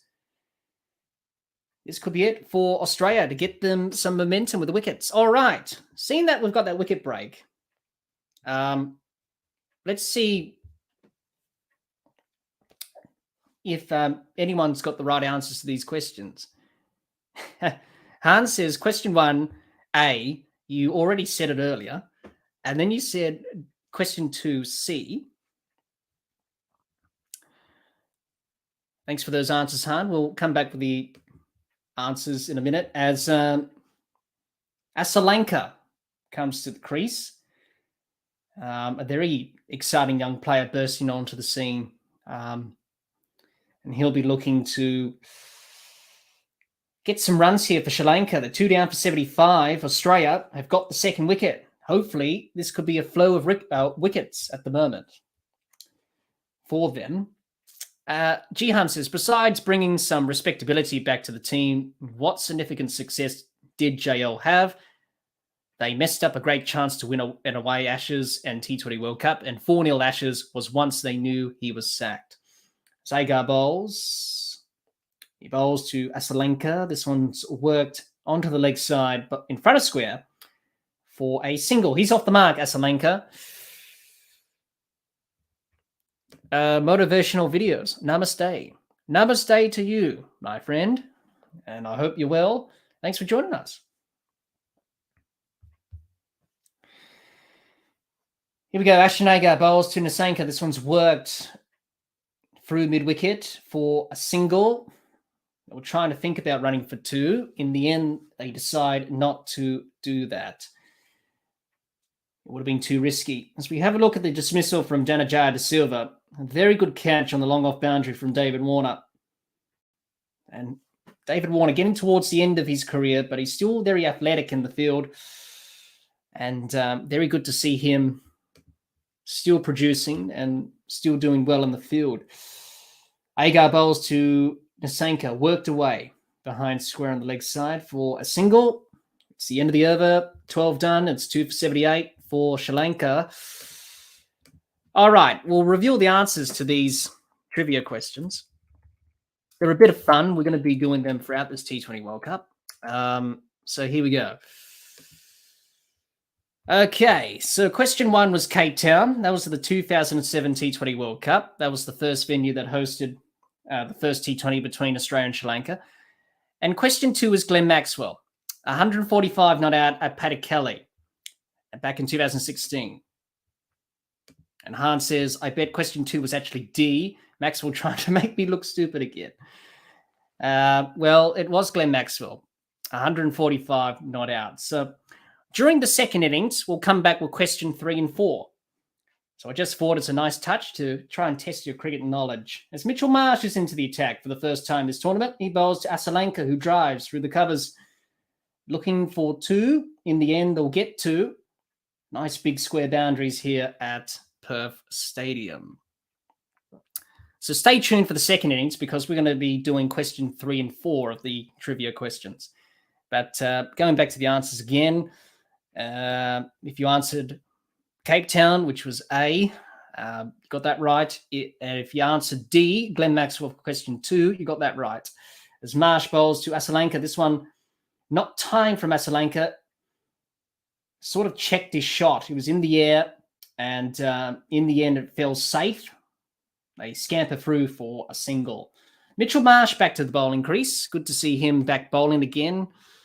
And Australia will be hoping he can take some wickets throughout this tournament. Arne says Maxwell got more in one innings than Australia might make in total in this match. Marsh bowls to Nasanka, pulled to Cummins in the deep on the leg side and dropped. Well, Garaf said Butterfingers Cummins. Well, he just put down a catch. We've seen some very good fielding from Australia tonight with some very good catches from David Warner, I should say. And unfortunately, Pat Cummins, this was a very simple catch. Regulation.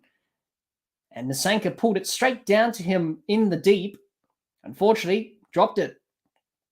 Marsh bowls to Asalanka, high in the air, down to long off. And it'll go all the way for 6, I think. Has it gone for 6?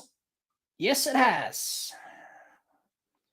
Well, Asalanka, he's 10 off 5. He's just been given a life from Pat Cummins. It should have been taken, that catch on the previous delivery before this one. What a shot from Asalanka, up and over, down to long off for a 6, a maximum. The Sri Lankan supporters love that. Marsh into Asalanka. Oh, flash from Asalanka outside the off stump. Try to cut that. Playing a miss. Goes straight through to the keeper for a dot ball. Good comeback from Marsh. Sri Lanka 2 for 88. We've got 13 overs nearly done in the book. I don't think if they get anything around about 130, 140, that's not going to be enough here in Perth. It's a pretty good surface. As Marsh, last ball of the over. This one's short, pulled through mid-wicket from Asalanka, running away to the mid-wicket boundary for 4. It's the end of the over. It's 2 for 92. 2 for 92 after 13. We've got 7 overs left in the book.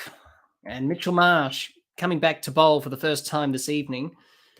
Unfortunately for him, he's been a little bit of expensive in that over. It's 2 for 92. 7 overs left for Sri Lanka. What's a good score here at the Perth Stadium? Well, we haven't had really much T20 cricket played at this ground, obviously. So we can't really go off T20 internationals here at this ground. We can really go off what's happened in the Big Bash. And that's around about 150 plus, up towards 200 on a few occasions. So Ashton Agar in to bowl. Bowled okay tonight, Ashton Agar's got a wicket. And that was Dhanajaya De Silva. Here we go. Can he get a second one? He will bowl to Nasanka. Up.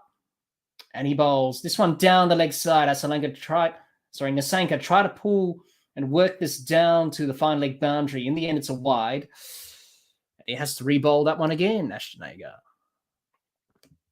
Gaurav says Sri Lanka have not looked dominated so far, but I think they could end up in a good score. Agar bowls to Nasanka, works this through the covers. They'll pick up 2 runs. David Warner had to do the fielding from long off and covered a lot of ground. Yep, Sri Lanka, it's steady from them at the moment. I think Australia will be happy that they're 2 down for 95. And Australia will be looking to get some wickets here if they can, more wickets.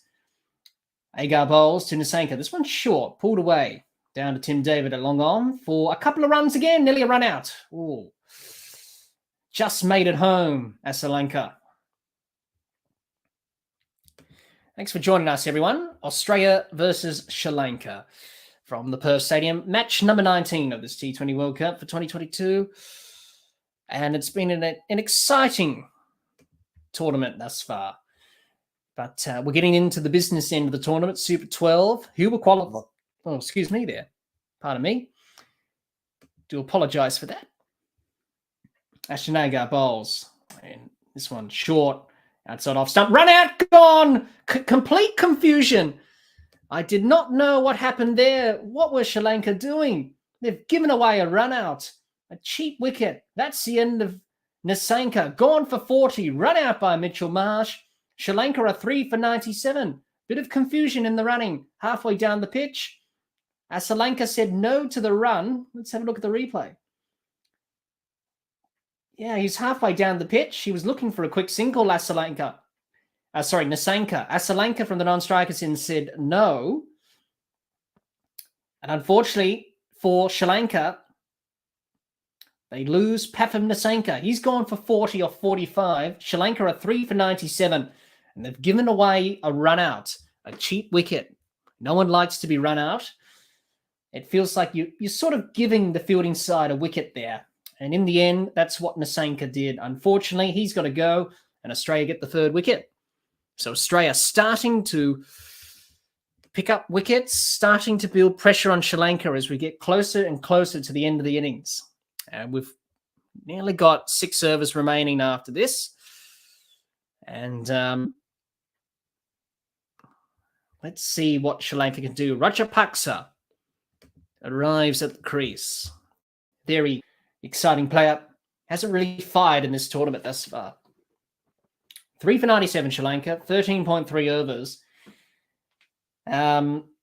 We've got 6 overs after this. They're struggling to get to some sort of a competitive total. The pitch here in Perth is a pretty good surface, and Australia will back themselves chasing on this surface. As Agar bowls to Rajapaksa, works this through mid-wicket for a quick single off the mark straight away. And Sri Lanka are 3 for 98. So let's have a look at the T20 international stats of the Perth Stadium as we have a look at the stats and what's a pretty good score on this surface. But first of all, let's have a look at the team's records that have played here at this ground. As I said, there's not many games that have been played here. Obviously, England and Afghanistan played the other night, and then Australia's played Pakistan here. They played England here recently, and Afghanistan played that World Cup match against England on the opening day of the tournament. For Sri Lanka, this is their first game at the Perth Stadium this evening. And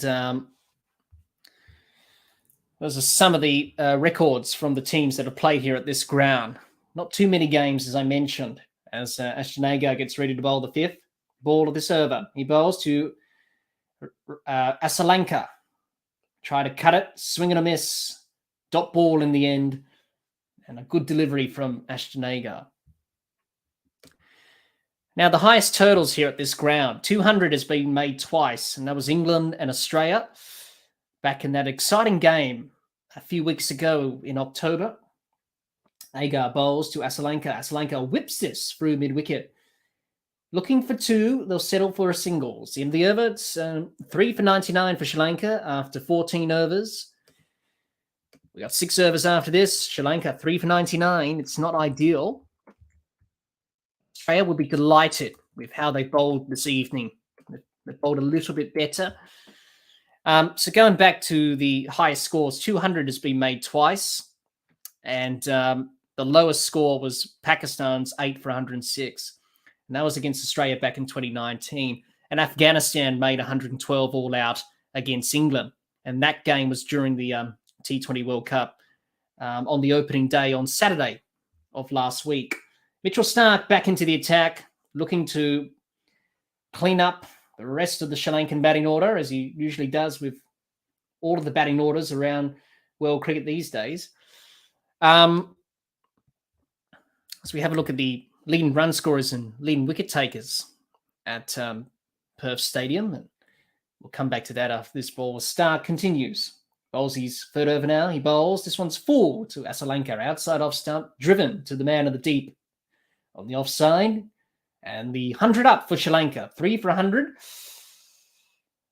David Warner's got the most runs at the ground. 121 from 2 games. Sam Curran picked up 5 wickets for England in that game against Afghanistan. He's got 7 wickets here at this ground.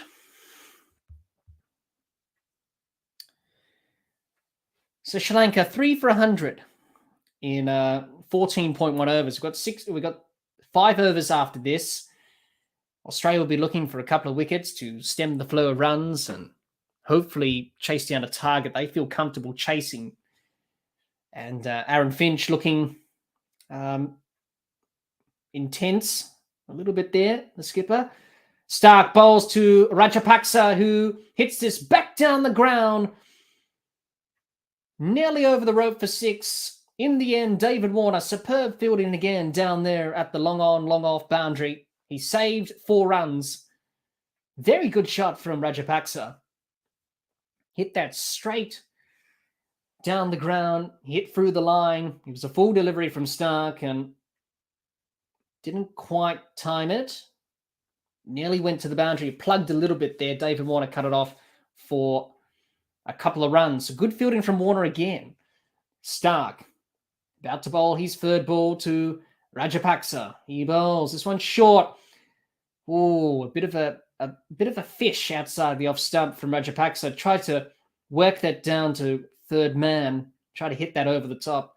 Unfortunately, playing a miss. Nearly got the outside edge. In the end, it's a dot ball.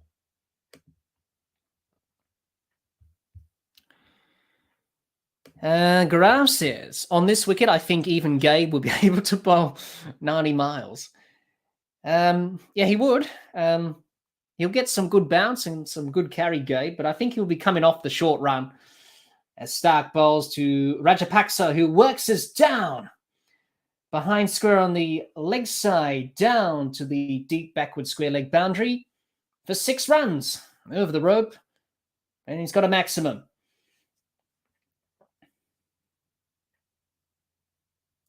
Very good shot, just down the leg side there from Mitchell Stark. Went over the rope for 6, I believe. We're just having a look at the boundary. The umpire, 3rd umpire, just wants to check, just so want to make sure if it's a 4 or a 6. I think they're pretty happy with it. I think it's, I believe it's 6 runs. I think it did go over the rope. Let's have a look. It's 4 runs, just inside the boundary. Bounced into the cushion, inside the field of play. So that's 4 runs to Rajapaksa.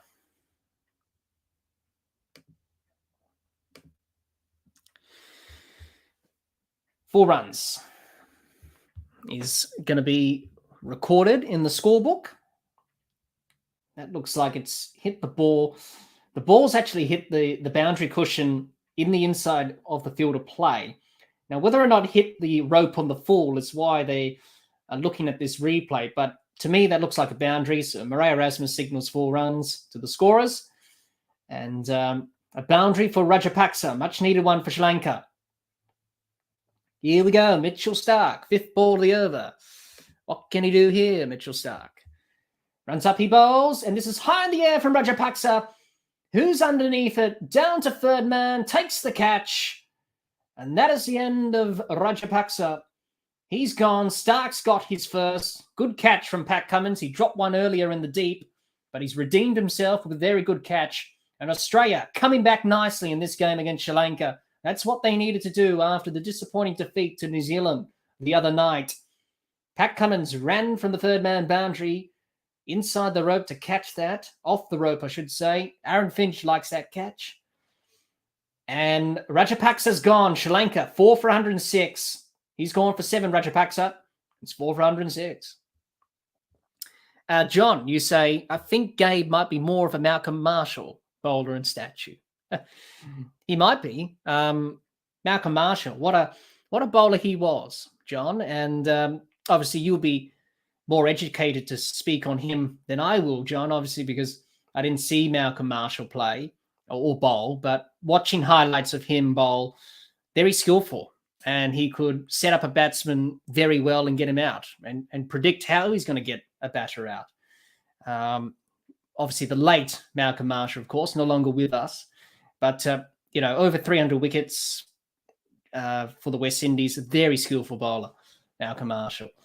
As Darshan Shanaka, the Sri Lankan captain, arrives at the crease, he will be facing Stark. Runs up, bowls. This one's full, traps him on the pads. In the end, it's a dot ball.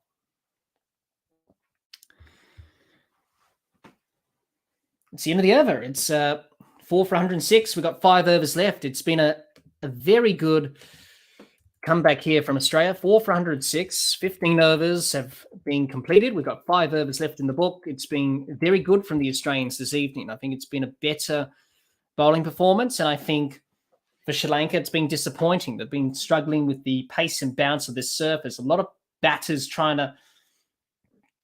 to really hit the cover off the ball.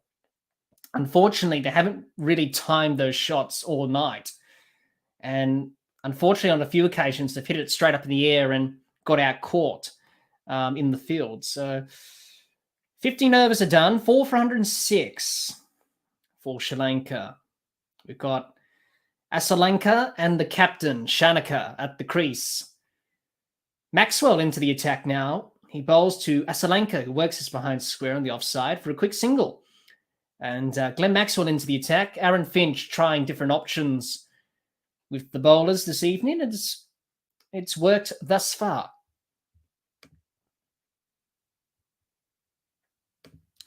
John says, short run-up, very busy. Generated enormous pace, too often left out when talking about the Windies' pace barrage.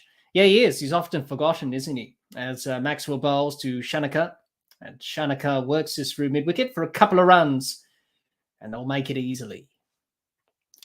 Yeah, very skillful, Malcolm Marshall, and often when those great West Indian bowlers are being talked about, Holding, Roberts, Gardner, Croft, he's often forgotten. Obviously, Roberts as well. But very good, Malcolm Marshall. Very skillful bowler in his day. Certainly one of the greats of the West Indies.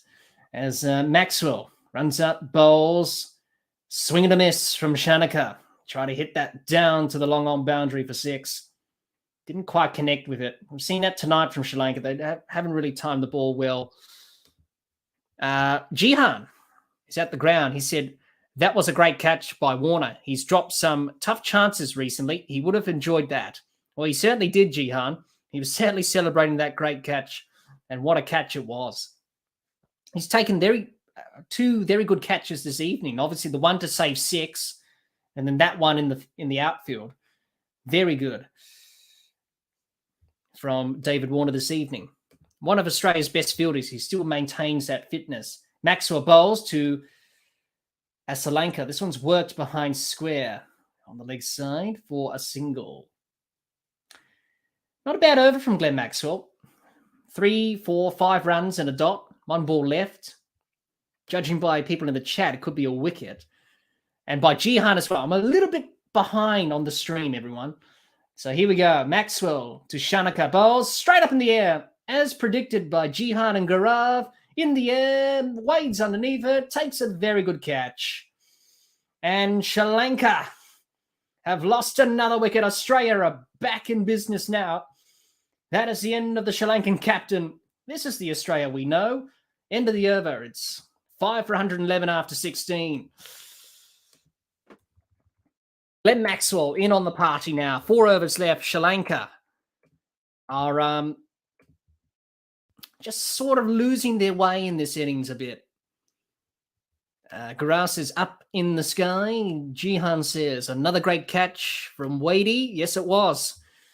It was a really good catch. And as a wicketkeeper, when you've got the gloves on, it's pretty much safe as houses. That's the end of the Sri Lankan captain. Dustin Shanaka's gone for 3. It's 5 for 111. We've got 4 overs left of the Sri Lankan innings. And Sri Lanka are going to struggle to get to probably 150 at this stage. But what a catch from Matthew Wade. Good wicket from him, from Glenn Maxwell, I should say. And Matthew Wade finished off the job. Just having a look at the poll that we've got in the chat. A lot of people are saying who's going to win tonight. I asked the question in the poll, and just having a look at the results. I think, just coming up the moment, 55% of you from 96 votes said Sri Lanka would win. And around about 45% said Australia will win. Well, it looks like it's the other way around at the moment, as Australia in a good position. Hasaranga comes to the crease. It was the end of the over, so he set the non-strikers in. It's going to be Mitchell Marsh to continue. First ball's a dot ball. Jihan says, that's an important wicket. Shanaka is a big hitter. Third T20 on the Sri Lanka tour. He won the game when he needed 16 and over and 6 down. Yeah, I saw that innings from Shanaka, Jihan. Don't remind me of that, But what an innings it was. He is a very dangerous player. He's definitely improved his batting. Cummins bowls to Asalanka. And this one not timed. Goes straight to Aaron Finch. At cover for no run. But yes, a very important wicket for Australia. Sri Lanka just starting to lose it a little bit.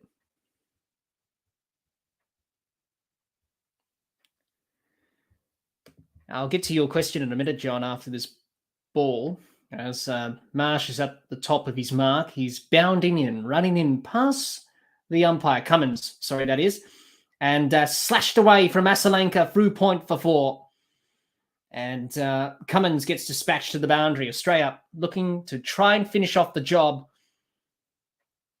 and finish up this innings as quick as you can. John, your question, missed it earlier. I think you said Sampa tested positive to COVID, I assume, not doping or masking agents. No, John, it's the latter. It's COVID. Tested positive for that. Australia decided not to play him today. So that's why Ashton Agar's in for Sampa. Cummins bowls to Asalanka. This one's pulled high into the air through mid-wicket. Falls safe. They'll pick up a couple of runs. Yep, so for those who don't know, Adam Zampa tested positive. That's why he's not playing today. He can play under the playing conditions by the ICC. Whoever tests positive can play during the tournament. But Australia decided not to play him today. Rest him up for the game against England, which is fair enough. And Ashton Agar's done pretty well tonight. He's bowled okay. So as Cummins bowls to Asalanka, this one's pulled straight back down the ground to Tim David at long off, and they'll pick up a single. Gaming Crab says, how are you? I'm very well, Gaming Crab. Hope you're well. And I hope you're enjoying the T20 World Cup, as many people are. Pat Cummins, last ball, the 17th. We've got 3 overs left. Sri Lanka struggling here, 5 for 118. People in the chat, if you're still with us, I know it's a little bit late tonight. Obviously, the game's in Perth, so we've got a little bit of a time difference here. That's why we start a little bit later than we usually do. But we're back to the normal schedule against Australia and England, which is the next game on Friday, around about a 6:30 start, whereas tonight was around about a 9 o'clock start for me, given the time difference in Perth. People in the chat, obviously, who do you think is going to win? Australia and Sri Lanka, vote in the poll. I think it's pretty clear at the moment where this game is going. Cummins bowls to Hasaranga, who works his behind screen on the leg side for a single. That's the end of the 17th over. Sri Lanka at 5 for 119. We've got 3 overs left of the innings. Sri Lanka struggling to get a competitive total here. And I think Australia are going to record their first victory of this T20 World Cup. The game's not overdone. The game's not done yet, I should say. But at the moment, Australia in the box seat, you would think. Jihan says, can Australia finish off well here? Death bowling has been an issue in the past. Yes, it has been, Jihan. It has been. At the moment, they're doing okay. But let's see Australia just try and finish off the job here. Pick up the wickets and make sure that they finish off the job. Pick up wickets, bowl well, execute your plan and skills at the death, and have clear plans. And that's going to be the key for Australia in the last few overs. Josh Hazlewood's going to bowl his last over in the 18th over. Gaming Crab says, I like the idea of Maxwell bowling in the death. Raj says, hello, hello. Hello, Raj. Hope you're well. Gaming Crab says Sri Lanka will score 140 odd at the end, I guess, as Hazlewood bowls to Hasaranga. And this one's wide, and it's going to be called a wide by the umpire. Not a good start from Hazlewood in this over, but let's hope he can get back on track. Sri Lanka 5 for 120 after that wide. Australia They've got to be good at the death with their bowling. Look to finish off the job. Look to restrict Sri Lanka. At the moment, it looks pretty good at the moment. Raj says, hi everyone. Hope all of you are doing well. Hazlewood bowls. This one a bit short of length. And Hasaranga tried to pull it in front of square on the leg side. Unfortunately, it was a play and a miss and a dot ball in the end. So good comeback from Hazlewood. Darwin says, hi. Hello, Darwin. Hope you're well. Raj says, still in hospital, but better than before. Oh, that's good news, Raj. I hope you're well. I hope you get better. Not good to be in hospital, but I hope you're fit and firing again whenever you are due to be out of hospital. As Hazlewood bowls to Hasaranga, this one's a short ball. And Hasaranga got into a terrible position there. And in the end, it's a dot ball. Good aggression there from Hazlewood. Test out Hasaranga with a short ball. Raj says, I think Australia are winning this one. Looks like it at the moment, Raj. I think as we see that short ball from Hasaranga, got into a terrible position, that extra bounce and pace, catching him off guard. And that's the problem with teams that come from the subcontinent. It's that bounce and pace. They don't feel comfortable with it, as we saw from Hasaranga there. Hazlewood bowls and outside edge and gone. What a catch from Matthew Wade. That's the end of Hasaranga. Swing. And he got the outside edge straight to Matthew Wade. He's gone for one. Sri Lanka are 6 for 120. And Hazlewood picks up another wicket for Australia. Good delivery from Hazlewood. It was full. And Hasaranga tried to carve that over the covers. Unfortunately, picked up the outside edge. Matthew Wade takes a very good catch. That's the end of Hasaranga. He's gone for one. It's 6 for 120. Raj says, Warner is in a good mood today. Sorry, let me say that again. Warner is in a mood today. My gut is telling me he's going to score almost half of the runs. Well, it looks like that, Raj. He's caught some very good balls. A couple of balls he's caught well. And, he looks in the mood, obviously. Let's hope he can, peel off these runs with Aaron Finch and Australia win by a big margin, obviously, because Australia got to chase down these runs in quick time. Net run rate, it took a little bit of a hit in the game against New Zealand. -4. Ooh, ouch. Not good. John says, wonderful effort then, Wadey. Matty. Yes, it was, John. And as Richie Beno would say, marvellous effort that. And it was a marvellous effort from Wade. A very good catch from him. And Kurakna.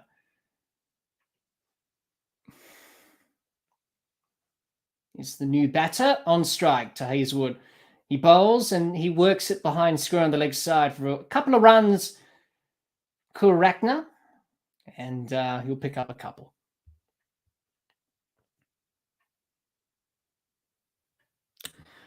Raj says a little bit. But this is good from Australia. Much better than it was in the last game against New Zealand. Executing the skills, the plans. There was a good delivery from Hazlewood. It was full up there. He tempted Hasaranga into the shot. And in the end, got the outside edge straight to Matthew Wade. And Sri Lanka 6 for 122. You would say that's probably not enough. Anything 130, 140, probably not enough on this pitch.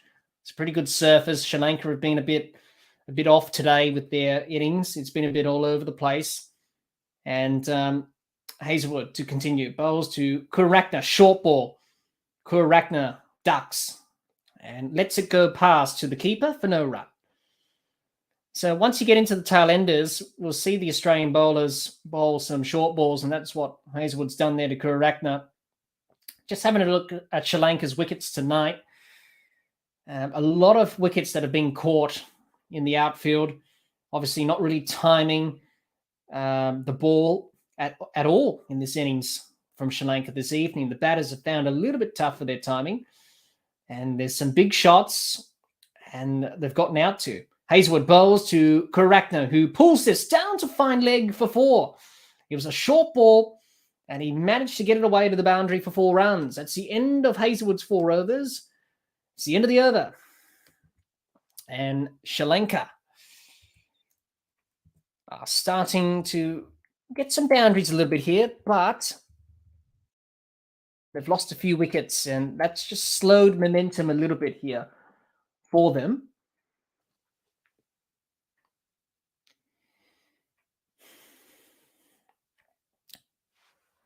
And we'll get to people's comments in the chat. If you've got any questions, I'm more than happy to answer them.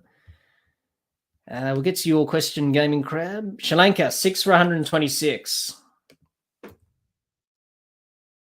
Mitchell Stark to bowl the 18th. Pat Cummins to bowl the 19th. Pat Cummins to bowl the last. Hazelwood's done. And Asalanka out there for Sri Lanka. And Kururatne is on 6. Gaming Crab says, I think versus New Zealand, Australia should have gone for 170 and run rate would have been good. But Soreness David in the middle in general went all guns blazing. I don't know why. Stark bowls to Asalanka. This one, a swing and a miss from Asalanka, full and straight from Stark. And Asalanka tried to hit that over the top. Unfortunately, did not get the job done there on that delivery. Yeah, obviously when you're chasing 200, of course you got to be aggressive, and you can't really play for dot balls and that and quiet overs. So that's why they sort of swung out there. But unfortunately, the run chase didn't quite get going for Australia, unfortunately, in that game against New Zealand. The Stark bowls to Asalanka, who drives this back down the ground to long on. David Warner does well, cuts it off for a single. Quick in the outfield tonight, David Warner. Jihan says, Indian top order struggled against the pace and bounce of the Pakistani attack at the MCG. Kohli hung in there and rode the storm. India have to play South Africa in Perth. Could be a key game. Yes, they do. That could be a key game in this tournament. And with South Africa, they've got a good pace attack. Nokia, Rabada, Ngidi. So definitely India are going to be tested in that game. Should be a good game, obviously.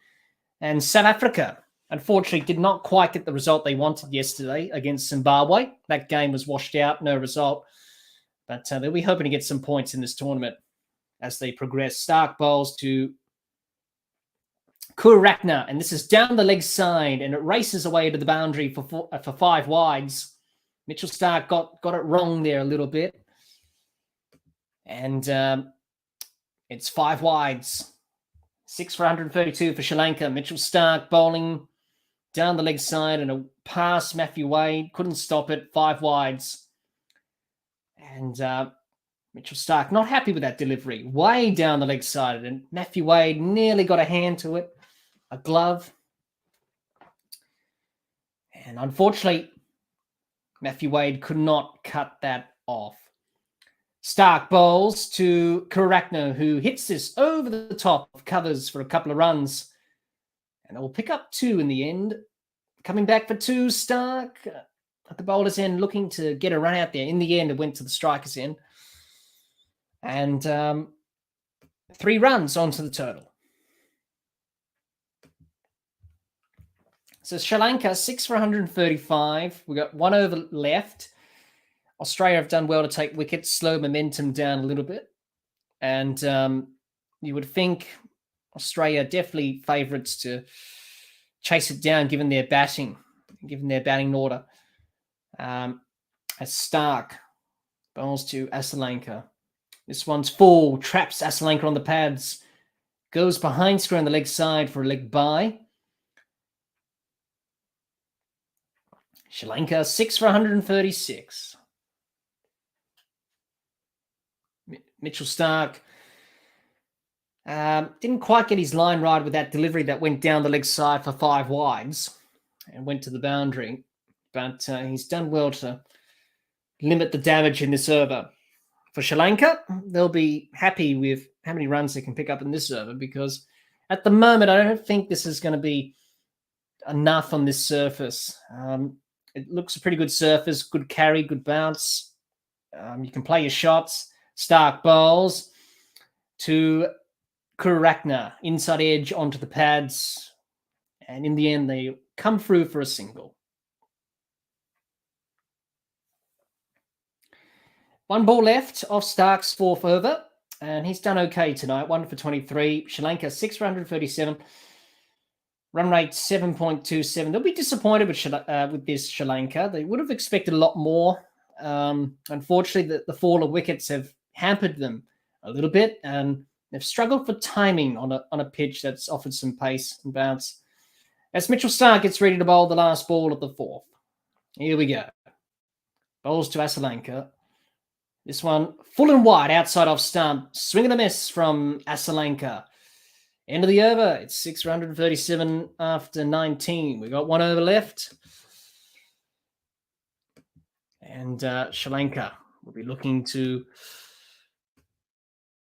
see what they can get in the last over. Raj says, I don't think it's definite. Australia batting has failed loads of time in recent times. They are still extreme favourites, though.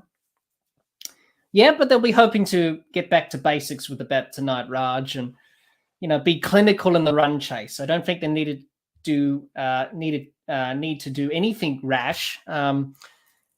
This score at the moment, I don't think it's enough on this surface. It's still pretty good, and Australia will be backing themselves to chase down the runs. Jihan says Cummins needs to finish off well. Can't let them get to 150. Exactly right, Jihan. This is where you're going to bowl well at the death. And they're 6 for 137. Australia, all they care about tonight, Australia, is just trying to get the 2 points and trying to get the win if they can. So here we go, the last server. And Sri Lanka, 6 for 137. Is that going to be enough? I don't think it is on this surface. We shall see what happens in this last server. Pat Cummins will have the last server. And Aaron Finch will be hoping Pat Cummins can get a wicket, build dots, make the Sri Lankan batters do something they don't want to do. So here we go.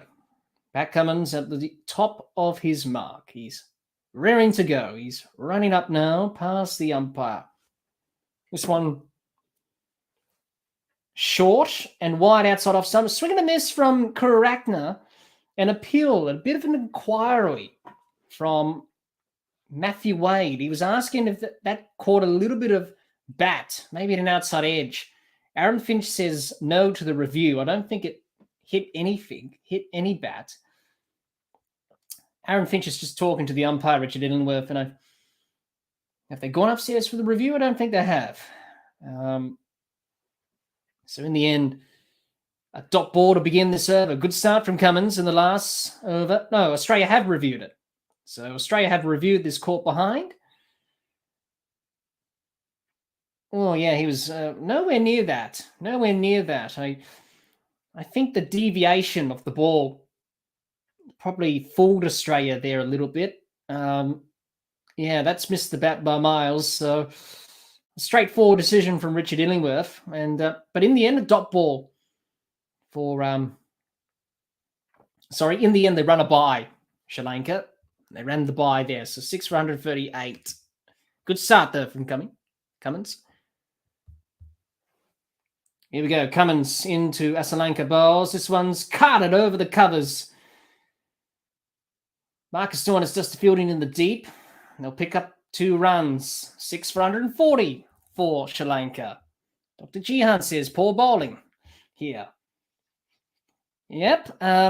Obviously, the first ball should have been really a dot, really. They scampered through for a bye. Guraf says very important runs for Sri Lanka. Here we go. Pat Cummins, can he finish off strong here? We've got 4 balls left. Keep it on the spot. Bowl dots to Sri Lanka. Runs up bowls. This one's short. Pulled away. Behind square on the leg side for 4 runs. That's not the delivery to be bowling, Pat Cummins. You can't be short on leg stump down the leg side, and he's pulled it away for 4 runs. Sri Lanka, 6 for 144. Sri Lanka, 32 of 23. Australia, they want to finish off strongly here.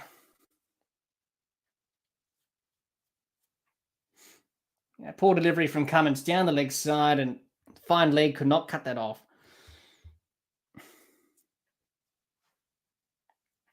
Here we go. Pat Cummins bowls to Sri Lanka. This one's wide outside off stump.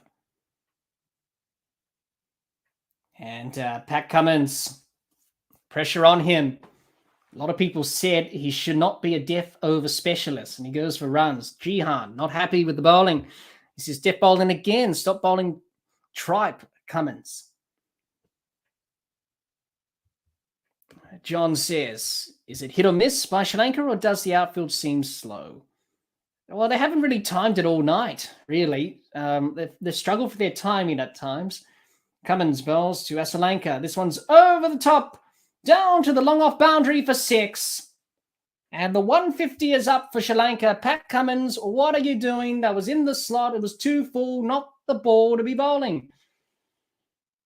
150 for Sri Lanka. It shouldn't have been 150. They should have been a lot lower than 150. Maybe 130, 140. Unfortunately for Australia, the death bowling again has not been executing.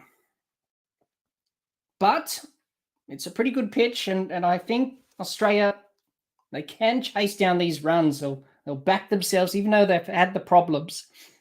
But if they get off to a good start, Sri Lanka will rely heavily on their spinners. Their fast bowling battery's been taking a bit of a hit with injuries and that. Cummins bowls. This one's short. Swing and a miss from Sri Lanka. In the end, they'll get the bye. Garau says, shot of the evening. Over long off. Jihan says, if Australia lose this match, that just about sums up them recently. Yeah, it wasn't good from Cummins. I think we should have selected Nathan Ellis, to be honest. I think Australia should have gone with Nathan Ellis at the death over specialist. He's done pretty well in the Big Bash, and he's done pretty well for Australia when he's played. Pat Cummins, he's probably not a death bowler, and this shows it. It could have been a lot less than 150, but in the end, at least it's not 180 or 190 or something like that. So Australia over 150, as I predicted, is a probably good target for them to chase down. Cummins bowls. This one's wide to Kurakna, way outside the off stump. So another delivery, couple of wides from Cummins in this over. So let's see how many balls in the over. 6 or 7 ball over at the moment, couple of wides. Jihan says, this is how much sorry, let me try and say that again. This is how the screw thinks up, gives the momentum back to the opposition in the last 2 overs. As this races to the boundary for 4, last ball of the over from Finch, concedes a boundary, misfields. And Sri Lanka finished the innings on 6 for 157. So Sri Lanka, after they were in a bit of trouble, the innings wasn't really going anywhere, they've managed to post 6 for 157. And I think Australia will be disappointed with that, as we've talked about with the death bowling. I think they would have liked a lot less. It should have been a lot less at one stage. There were 130 odd, 120 odd. It should have been 120, 130, not 158. So Pat Cummins not executing there. Probably he needs to change his role in this team. He's probably not a death bowler. As I said before, probably Nathan Ellis would have been a good choice for Australia in this squad, because he can actually get the job done at the death. And we've seen that. So anyway, Sri Lanka, 6 for 157 from 20 overs. Australia will need 158 to win. So as we get ready for the second innings, it's going to be a short innings break. I still think Australia can chase down these runs. Despite conceding some runs in the last few overs there, I think it's still a pretty good pitch. If they get off to a good start, good partnership, I think they can chase down the score of 158. I think Warner and Finch get off to a good start, do the basics well, the top order do their role. Then I think they can definitely chase down these runs. It's a good surface. I don't think there's any gremlins in the surface. Sri Lanka struggled for their timing with the bounce and the pace at times throughout the innings. They managed to get to 157. It's something to bowl at for Sri Lanka. Is it going to be enough? Personally, I think they would have liked a lot more than 157. At one stage, they were thinking probably maybe 180, 190. But at this stage, they'll take 157. But is it enough? I'm not sure about that. It's still a pretty good surface. But for Australia, it's all about trying to learn the lessons from the batting performances in the past. Can they do the basics well? And that's what they've got to do tonight. Run hard between the wickets, rotate the strike, put the Sri Lankans under pressure. They'll definitely go to their spinners, Sri Lanka. Their fast bowlers, yes, they can bowl quick, but not quickish than the Australian bowlers. So they'll definitely rely on their spinners, Sri Lanka. That's their strong suit. This pitch hasn't really spun as much. It's pretty much good for batting, as we've seen. So if Australia can put pressure on the spinners, then I think that will cause some problems for Sri Lanka. But in the end, Australia, they need 158 runs to win from 20 overs, and we're just about ready to get the second innings on the road. Dr. Jihan says Sri Lanka would be very happy with that. Yeah, they would be happy with that, given from their position. But they should have aimed for a lot more, I think. I think they will be a little bit disappointed they didn't get 180 or 190. At one stage, they were looking on track to do that, but wickets and the batters not really timing the ball well. So around about 150, 160 in the end, they'll take that. They'll be happy with that. But I think it's a good surface. I think Australia will definitely put them under pressure. Got to maximise the power play, I feel. Sri Lanka had an okay power play. They only lost one wicket. But they've got to maximise that, Australia. If they have a good power play, I think they're on track to chase down these runs. Raj says deaf bowling has been everyone's issue. Yeah, it has. You've got to be good at the deaf. You've got to execute those skills. Unfortunately, Cummins in that last over. This is what I said before. I really think Australia should have selected not Kane Richardson, Nathan Ellis in the squad. I think Nathan Ellis is a good deaf over specialist. He's done that well in the Big Bash. I think Australia could have used him in this T20 World Cup. I think he's a better option. Cummins is just leaking runs. Hazelwood had an okay performance tonight, took a wicket. Mitchell Starc got into the wickets as well. So Australia's bowling up front was better than the last game. Unfortunately, the deaf, they just leaked a little runs than they would have liked. But you would think on a good surface here, they will probably chase down these runs. But that's just the Australian supporter in me talking, obviously, because I would like to see Australia chase down these runs, and I would like to see them bat properly and bat with some composure and smartness this evening. And I hope they will. John says that's 20 runs more than they should have got. Not much for the bowlers to celebrate. At least Starc looked better tonight. Hey, he did. He looked better tonight, Mitchell Starc. He looked much better. Australia would be pretty content with how they bowled up front, but the death over is a little bit disappointing with leaking those runs. As I said that, look, there's no gremlins in the surface. It looks pretty good. Sri Lanka just struggled for timing, missed out on a few runs. I would have, from my point of view, they missed out on a little bit more runs if they didn't mistime the ball all that often. But I still feel like Australia can get the job done and get these runs. And the power play is going to be important. Maximise the power play. Put Sri Lanka under pressure. As we know with Sri Lanka, yes, they do have some bowlers who can bowl some pace, but not as quick as the Australian bowlers. If they can put them under pressure and the spinners, because they will go to the spinners, this pitch is probably not going to turn as much tonight. It's probably going to be flat, pretty good for batting. Put them under pressure as well. It's all about doing the basics well for Australia. Do the basics well. And if they do the basics well with the bat, they should get the job done, get the 2 points, move on to Friday for the game against England, which is the important game, really. This game is also important because they've got to win. But if they do win tonight, then the game against England, they really have to, tighten up their bowling because tonight, a little bit poor with those runs being conceded. Raj says, will depend on Warner wholly. You also say, Raj, I think this is what Sri Lanka would have liked at the beginning. Around 160, you say, Raj. Yeah, around about 160. They'll take that after the start that they had, losing those wickets as well. But Anyway, we shall see how Australia approach this innings this evening. And the top order's got to do its job. And I want to see some smartness with the batting and not recklessness. And just do the basics. You do the basics well, you can chase down the runs. Hans says, will Warner be a total failure with the bat again tonight? Well, coming into this tournament, he did score what did he score? A couple of 70 odds, a couple of 50s.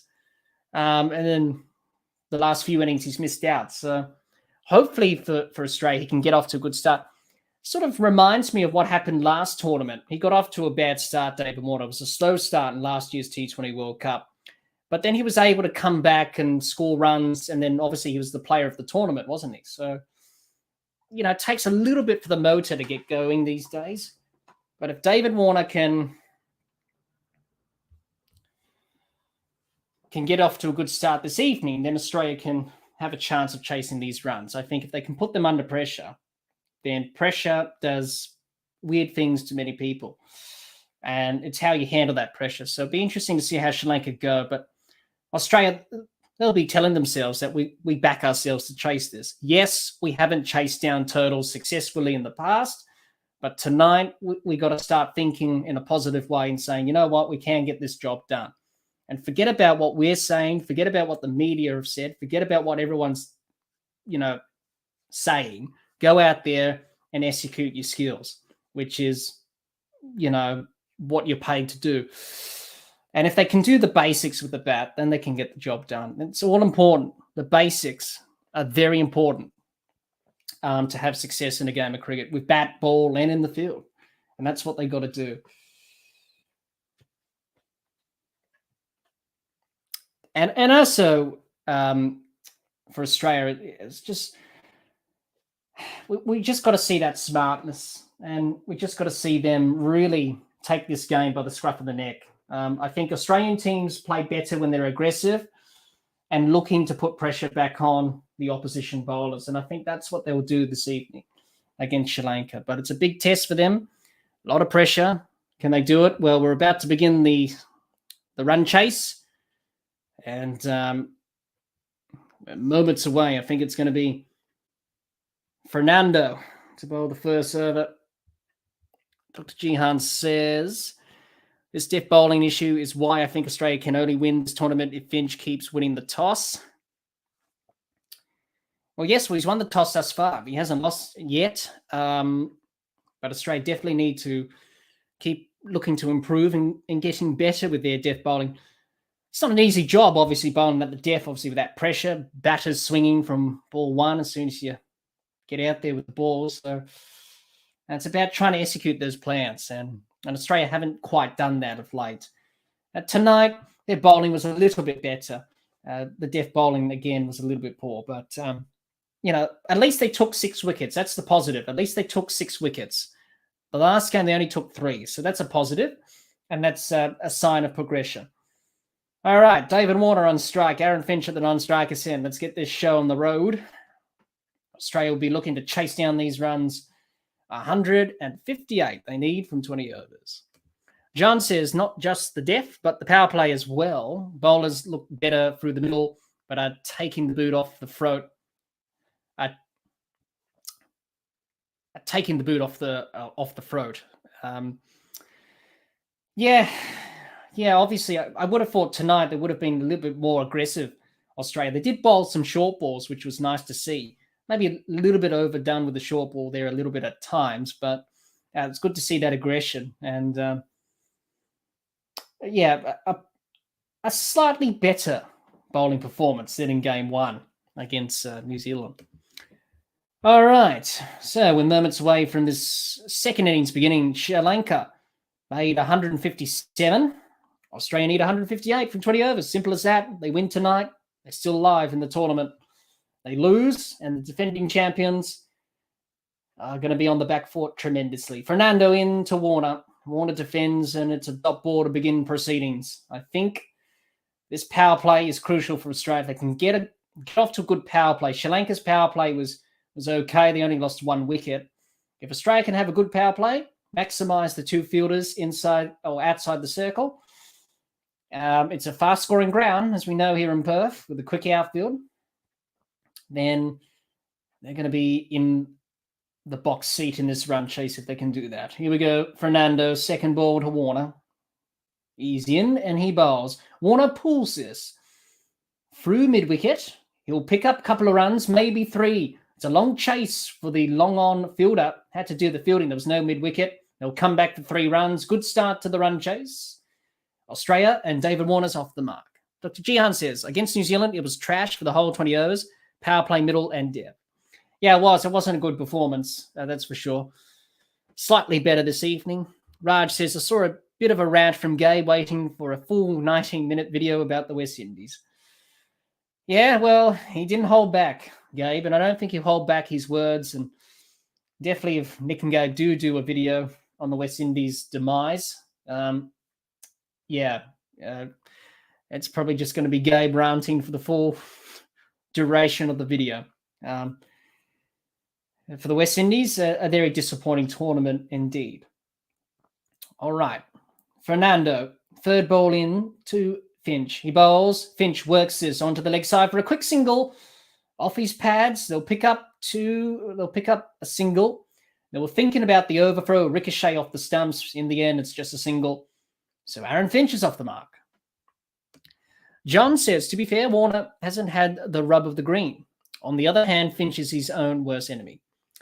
Well, yeah, David Warner in the last game got out in unusual circumstances. He sort of hit the ball back onto his body, then onto his bat, then back onto the stumps. It wasn't a great dismissal there. A bit unlucky from him in the last game there.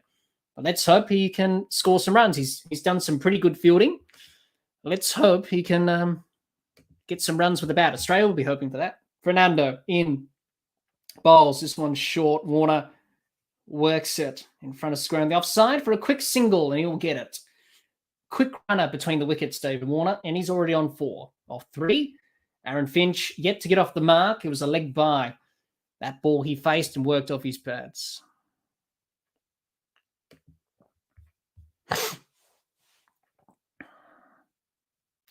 Hans says, the West Indies collapse into associate level has been coming for a while. I'm surprised it took this long. Yeah, it's disappointing, isn't it? Everyone just wants to see the West Indies do well. Unfortunately, this current generation and current state of affairs, it's going downhill every year at the rate it's going. As Fernando bowls, this one's full, in swinging delivery. Aaron Finch does well to get bat on that, goes through onto the leg side for a single. 1 ball left of the first over, none for 6. Australia have started well. Good proactive batting. Yeah, going back on the West Indies, watching them in this tournament, the game against Scotland when they lost, the game against Ireland where they lost by 9 wickets. Yeah, they're just not doing the basics well. They've got very good players who've got talent. It's not coming together, and it's not really firing for them. So it's disappointing to see, but let's hope we can see the West Indies come back to the top level again. Han, you say, do you think they will ever recover if they drop to associate level? I'll get back to that, Han. As Fernando's off. Oh, dear. He's gone with an injury, I'm afraid. He just bowled 5 balls in this over. He's off. And Sri Lanka can't afford to have too many injuries with their fast bowlers. They've got a lot of injuries in the fast bowling battery. That's not good for Sri Lanka. They're a bowler down already in the first over, and it's not even completed yet. And that's the end of Fernando's evening. He just pulled up a bit lame, grabbing his hamstring, ankle? Looked like his hamstring. He's grimacing a bit. So Danijaya de Silva will bowl this final ball. And not good news for Sri Lanka. Bowler down already. Danijaya de Silva to bowl this ball. He bowls to Warner, inside edge. In the end, there's no run. Into the over, 1 for 6 for Australia. And they're off to a steady start in the run chase. 158 for them to win. If they can get in, get set, get the job done. We've got to see some smart batting. We've got to see the top order firing. Let's see how they can go about things. Going back to your question, Han, it will be hard for them to come back because they've had a very proud history in terms of success and those great teams, obviously. And then all of a sudden, they've just gone downhill ever since they moved away from that golden era from the 90s onwards. It hasn't been great. Lahu Kamara into the attack now. He'll bowl the second over. So let's hope they can come back. But it's going to be a long road to get back to the top again for them. But yes, the standard of cricket, the quality of cricket they've been playing, it hasn't been good in all formats, to be honest. And Australia do play the West Indies in a test series this summer. And I'm expecting Australia to win 2-0. And I think most people are. And that's a shame to see because for the West Indies, they have not won a test against Australia since 2003. It just shows you how bad things have gotten. Kamara bowls to Finch. This one's full outside off stump. And Finch guides us to the fielder at point for no run. Jay says, I think Australia will win today, but if they try to get greedy and try to chase this in 10 to 15 overs, that can go against them. I agree with that, Jay. Look, Australia would be thinking about net run rate. Don't think about net run rate today. Just think about winning this game and chasing the runs down. Net run rate will sort itself out in the remaining games. So just bat smartly. Don't take huge amount of risk.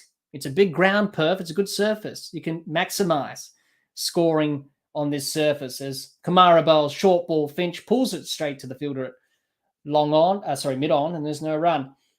Didn't quite pick the gap there, Aaron Finch. Jay says, I think they have enough talent. They can make top 8. Yes, about the West Indies, yes. Well, let's hope they can get back to some sort of their best. But it's going to take a long time. And, everyone's favourite team, is the West Indies when they were growing up and watching that successful era. As Kamara bowls, this one's down the leg side. It's racing away to the fine leg boundary for 5 wides. And that will help Australia in the run chase. Not a good start from Laru Kamara. Gaurav says only Gabe's coaching manual could help the Windies. Gaurav, it'll be interesting to see what sort of a cricket coach Gabe would be. I think he'll be very tough and strict on the players. I wouldn't like Gabe to be a coach of any team I'm playing under. But he has high standards. And, if he was coach of the West Indies, he will maintain those. He hopes the players will maintain those standards. But if the West Indies call him up and say, we've got a job for you, I think he'll take it to try and get them back to some sort of the best level they can get to. As Kamara has to re-ball that ball. That was down the leg side for 5 wides. Bowls to Finch. This one's short of length. Past the outside edge of Finch's Gray Nichols bat.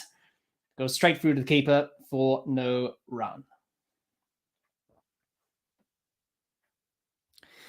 Jay says, if they organise well, they can be a competitive team across formats. Han says, can you see them ceasing playing tests and just being a white ball team? Well, that could be something that may happen. I know New Zealand and other teams don't play a lot of test cricket, Han, because they don't make money from them. That's why New Zealand always play a lot of limited overs cricket in their summer. Because I've heard that from Jared Kimber, actually, who talked about that, because you don't make money. Some countries don't make money. And it's like Kamara bowls. This one cuts Finch in half. Beats him on the inside edge for no run. Just jagged back off the seam. Dot ball. That could be the case. And I've noticed the crowds in the West Indies for test matches, it's basically non-existent. You can hear an echo across the ground, which is sad. Whereas back in the days, you had a lot of people who watched test cricket. But given the West Indies' decline in form and where they're going at the moment, I can understand why the crowds are not coming. And probably the West Indies are saying, well, we're not making money from test matches. We might as well just play less test matches, play 1 or 2 test matches a summer and against other touring teams because we don't make money off them. It's the same with New Zealand. It's the same with other teams that are struggling at the moment. As Kamara bowls to Finch, this one's full inside edge from Finch, down to fine leg for a single.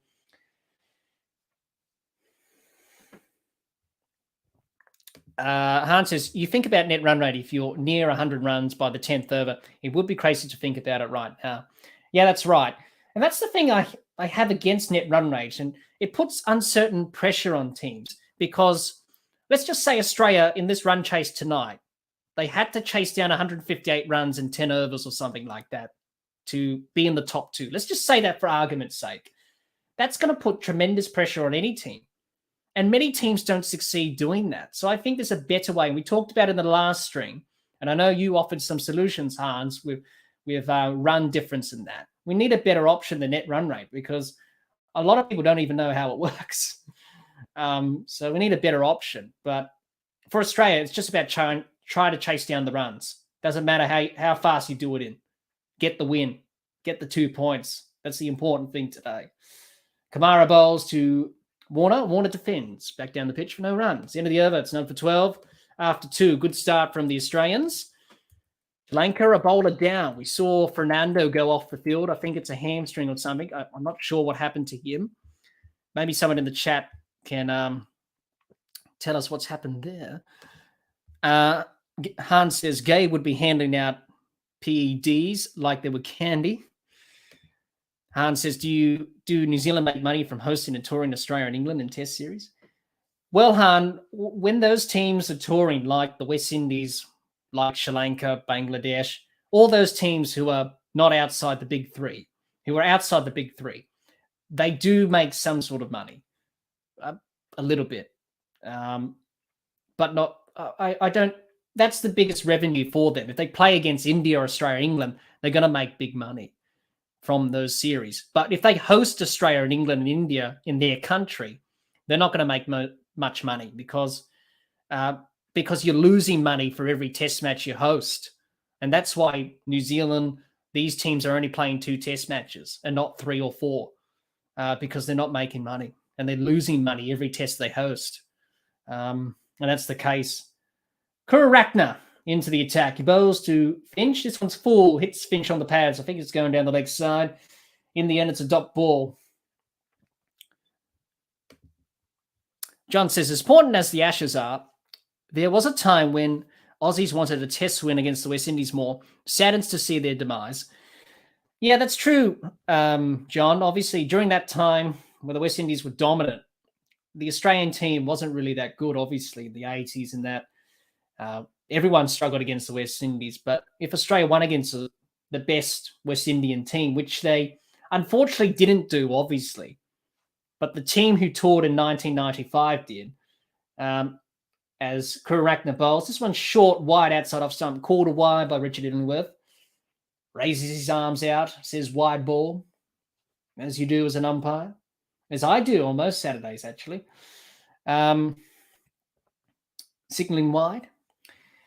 Extra delivery in this over. Yeah, it's just sad to see the West Indies decline the way they are. Let's hope they can get back to the top. Jay says, problem with New Zealand is their time zone is too far from anyone. Yeah, but also the money side of things, you just don't make money. And they're not making money. Kurakna bowls to Finch. This one's an inside edge. Nearly chopped it back onto the stumps, Finch. In the end, goes behind square on the leg side for a single, down to fine leg. And Finch gets up to the non-striker's end. Warner will face the music. Jay says, I think net run rate is most fair. Yep. I think most people say you should change it, really. Maybe a better option with net run rate. Many people don't like it. I think we could have a better solution because, as I said before, if teams need to chase down runs in X amount of overs, some teams don't even do that, and it's not even possible. You're sort of tempting with fate, really, and you're not really sure if it's going to happen or not. So I think there's another option there, but for the time being, they've got net run rates. So that's the formula they've gone with. As Kurakna bowls to Warner. Warner pulls this through square leg for a couple of runs. He'll get there in the end. Good running from Warner. Quick between the wickets. Couple of runs for Australia. We're going to see that from Australia. They're going to run hard between the wickets, put the fielders under pressure. Hans says, is net run rate similar to Duckworth-Lewis Stern method? As in, do they use the same formula? It's a different one, Han. Different formulas, actually. Duckworth-Lewis is based off a table, which you have the overs and the runs and the wickets or whatever. It's all complicated, but it's a different formula to net run rate. I did do some calculations with net run rate before in the past, obviously, just to see how it worked. I can't remember how it works, but I think it is simple in practice, but many people find it a bit complicated to work out. Karakna bowls to Warner, works this behind square on the offside, down to third man for a single. Jay says net run rate actually used a very simple formula. Yeah, from memory, from when I saw it, it was very simple. But I think there's just a better solution from it, really. That's just how I see it. Han says, yes, I can see from New Zealand, West Indies, etc. point of view that one test, 5 days of not full stands, but they could play 3 packed houses, T20s in that same time. Those are bigger TV audience for the shorter formats. Yes, Karakna bowls to Finch. This one's short, down the leg side on the pads of Finch, works it behind square on the leg side for a single. Aaron Finch moves on to 4 off 10. Warner 7 off 7. Australian done for 18. Yeah, that's why they play a lot more T20s than test matches. And it's sad in a way, but cricket boards in those countries who are not getting sufficient funds by the ICC and the big three like Australia, England, India taking all the pie, slice of the pie and the revenue, I feel like we've got to do more. Otherwise, the game's just going to disappear in those countries and you're just going to play ODIs and T20s. It has no soul. It has no identity like Test cricket does. For the purists, that is. As Karakna bowls to Warner, this one's short, pulled away through the leg side, through square leg for a single. End of the over, none for 19 after 3. Good start from Australia. None for 19 after 3. Han says, I feel that the ECB let the West Indies down a lot. They are the nearest team geographically, and the only other big team should play at least once a year. Well, obviously, when cricket got back and started again in 2020, they played that test series over there, didn't they? And the ECB paid them a lot of money to go over there. But I think the West Indies sort of sacrificed their pay or something like that from memory. I can't remember the story, but I think that's what happened. And they did that to get cricket back going again. And yeah, sort of like with the big three as well. You know, I'll use this as an example. Australia and the West Indies. The West Indies haven't played in Australia since 2015-16. And it's 2022, so that's nearly 6 years. As Kamara bowls to Warner. This one's short, pulled away through mid-wicket. Warner will pick up a couple of runs again. He's very quick. Probably 3 runs if they're quick enough. They'll come back for 3. Good running.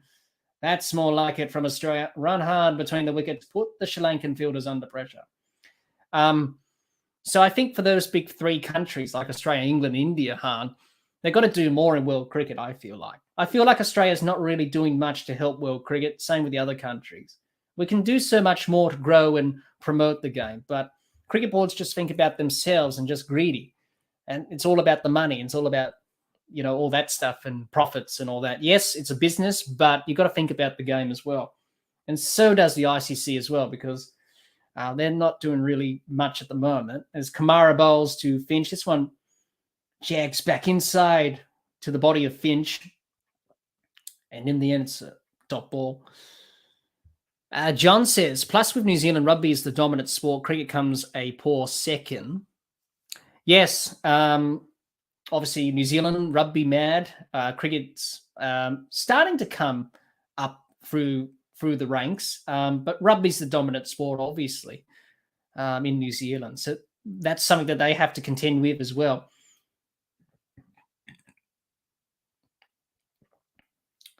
None for 22 Australia, 3.2 overs. Kamara in for the third ball. Bowls to Finch, drives to mid-off for a quick single. In the end, sorry, it wasn't a single, it was a dot ball. Hit that too well, Aaron Finch, to mid-off. Jay says, but other team who played better, they should be awarded some advantage. Yeah, Jay, I just don't think net run rate's the right option, though, because you know, a lot of people have had that discussion that it should be changed. We should have something else to determine if you're tied on the same amount of points, what's the best way to do it? Is it how many runs you scored in the tournament, or is it how many wickets you haven't got in terms of how many wickets you've lost throughout the tournament or something like that?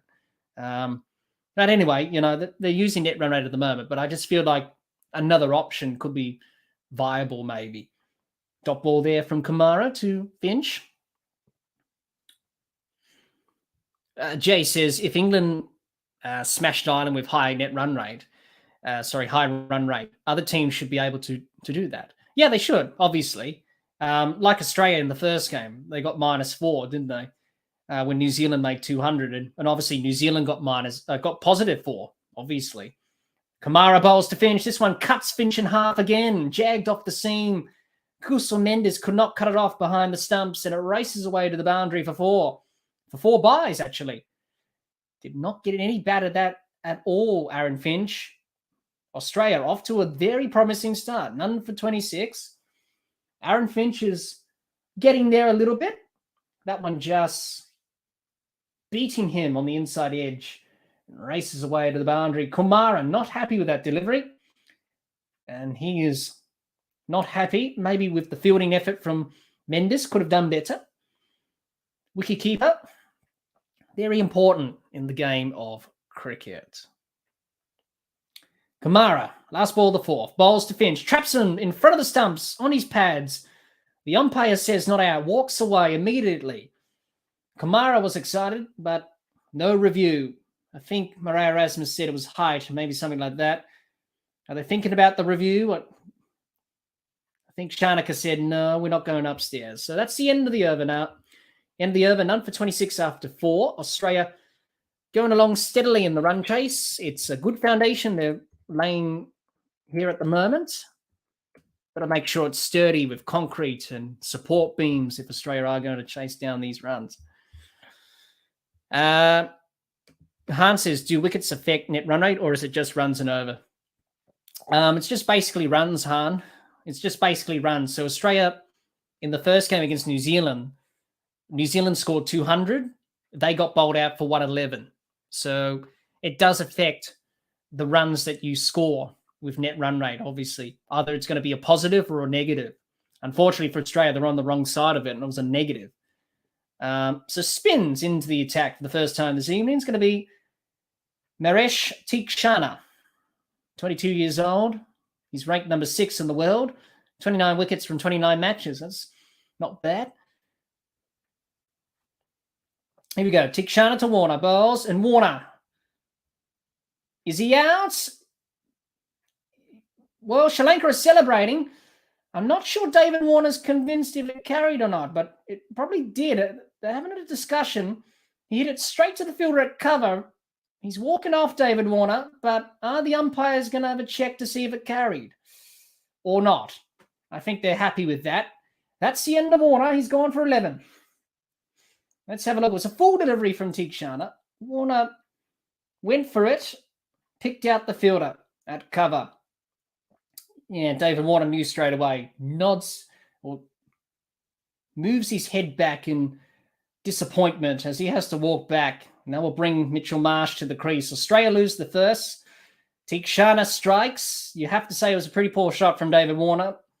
Just work the gaps off the spinner. You don't need to do that. If they bowl you a bad ball, yes, go after it.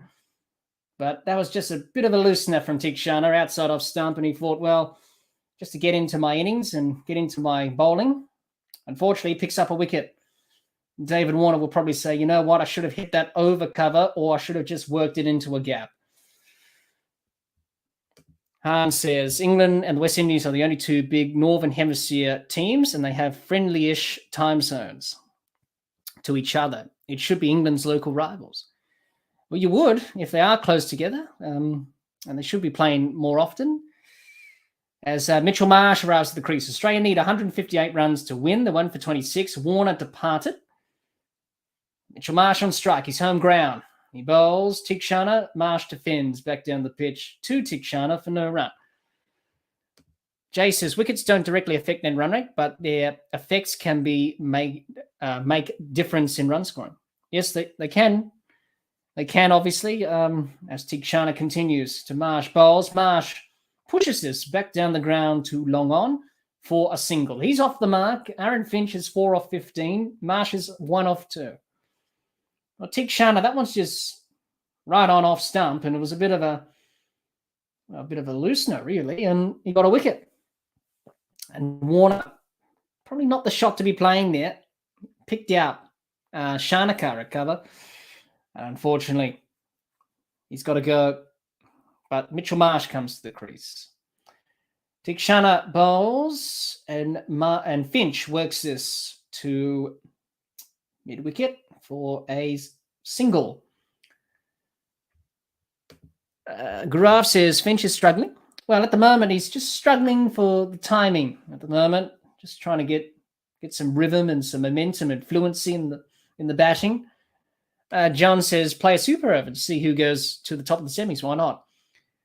Yeah, they could do that. As Tikshana bowls to Marsh, this one's on the pads of Marsh down the leg side, and in the end, picks out the fielder out fine leg for a dot ball. Why not? They could do that. Bowl a super over. Why not?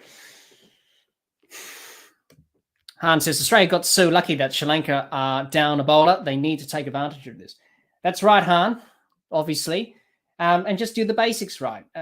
I'll keep banging on about it. But, if you do the basics well with both bat and ball, go back to the basics, you'll have success. And that's the end of the over. Defended by Marsh for a dot ball. End of the over. We've got 1 over left of the power play. 5 overs are down in the book. So Australia's power play, okay. Similar to Sri Lanka's power play in a way. They lost a wicket early. That was Warner. Sri Lanka was similar. And then Janajaya and Kusal Mendis got a 50-run partnership. Garaf says, I thought Aussies will have an easy win against the Lankans, but that doesn't look that way. Well, I don't think any game of cricket you play, Garaf, is easy to win. You still got to earn it. But that's the game of cricket. You still got to earn victories. They're not just given to you. You just got to grind them out. And we want to see that from Australia today, obviously. The power play, 1 for 28 after 5. Last over, Australia need to make the most of it. Sri Lanka are down a bowler. Chamika comes in, bowls to Finch. Full, outside off stump, past the fielder at cover. In the gap, it's racing away to the boundary. The ball won't win. The fielder will rein it in for a couple of runs, maybe 3. They'll come back for the 3rd. Good running. That's what Australia need to do.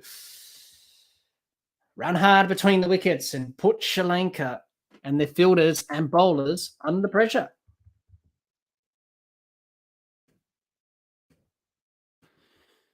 Han says Warner's form has to be a huge concern. Well, it's not ideal that he got out tonight. Again, early, David Warner.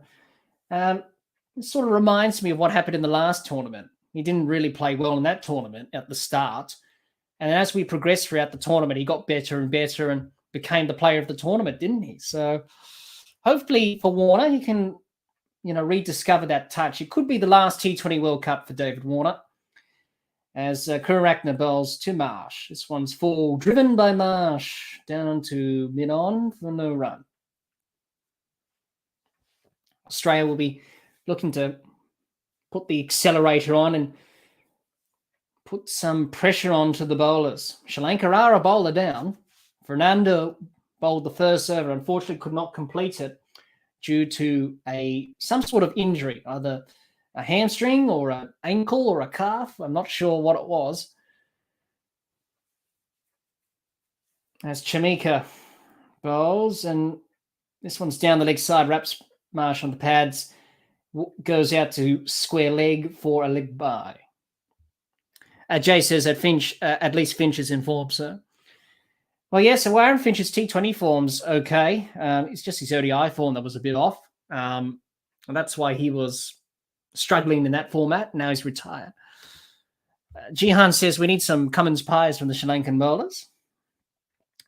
Jay says player of the tournament was Sampa. Yes, he was, actually. Sorry, my mistake. Yes, I forgot. Yeah, Adam Zampa. Yeah, he had a good tournament as well. Kurakna bowls to Finch. This one's on the pads, worked away through square leg for a single. None for 12 for Chamika, and he's done okay at the start of his spell.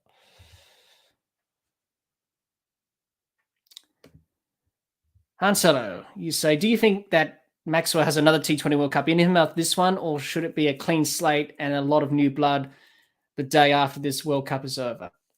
Well, Han, you think Aaron Finch is retiring, and he will. David Warner's probably out. You think Matthew Wade is going as well. So that's 3 positions I can think of. Glenn Maxwell, you never know, maybe. Kurakna bowls, squares Marsh up. There's an appeal for LBW. Looked outside the line to me. Shanaka not convinced. He's unsure. He's nodding his head. He's saying, no, I don't think it's out. I think that was outside the line. And in the end, they don't go for the review. So it's a dot ball in the end. Well, they've gone for the review. I'm not sure because they didn't see the T sign being signaled. I don't think they did, or did they? It looked outside the line to me if they did. Erasmus is just talking, having a chat. The Sri Lankan fielders are gathering. They have reviewed. Okay. Well, can you show us the T sign being made? I'm unsure if it was a review or not. Anyway, let's have a look. It looked high to me. It hit him above on the thigh. Hit him on the thigh. Jihan says high. I think it is, Jihan. You've got to think about the bounce as an umpire in Perth. Look, Marsh, the ball has a long way to travel. You've got to think about that. Okay, we're in Perth, the bounce, okay. It's probably going to go over. Umpire's call was impact and it's missing. So good review. Sorry, not a good review from Sri Lanka. It was a poor review. In the end, it's missing the stumps. But for Australia, Mitchell Marsh is still there. Yeah, height. It didn't look good from the naked eye. John says, never a good sign when extras are equal top scorer so far. Well, they have been. Sri Lanka have been a bit wayward with the wides a little bit there. Australia will take them, John. You'll take the extras or the sundries, as we used to say in cricket, obviously, the sundries, which is the term used to describe extras in the game. And Sri Lanka lose a review. It's a poor review in the end. Very high there. Anyway, Chamika, Kurakna, I should say, bowls to Marsh. This one jags Marsh. This ball jags back into Marsh. And in the end, it's a dot ball. It's the end of the over. It's 1 for 33 after 6. The power play is done. You have to say it's been an okay start from Australia in the power play. Sort of a similar sort of pattern compared to how Sri Lanka went about things in the power play. But the important thing for Australia is that they're 1 wicket down. That's the important thing here. Han says Smith should be out of the team too. I think he will be, Han. I think Australia will try and, pick players like Philippe, McDermott, maybe Travis Head, maybe, but I know he hasn't been the flavour of the month with the selectors in T20 cricket. As Dasun Shanaka comes in to bowl, the captain, and no, he's not bowling. He decided to bowl, and then he's decided not to. So Australia's power play, 1 for 33 after 6, going to be done on Jad De Silva. So for Australia, they would have liked a few more runs than 33, maybe 50 or 60. Didn't really make the most of that power play, as Sri Lanka have been a bit wayward with their bowling a little bit, with the extras and the wides down the leg side, going for 5 wides and boundaries. But they've done okay, Sri Lanka, but there's still a long way to go in the innings. We've only done 6 overs. Australia will be looking to try to accelerate from the middle overs now and really put pressure back on to the Sri Lankan bowlers. So De Silva bowls. This one's worked behind square on the leg side from Finch. They'll scamper through for a single, and Finch gets off the mark in this over. Let's have a look there. That was down the leg side from Janajat on the pads of Finch. And in the end, easy single. Thinking about the second in the end there. But in the end, it was only 1 run. So Sri Lanka are a bowler down. Fernando out injured. De Silva bowls to Marsh. Reverse sweep from Mitchell Marsh.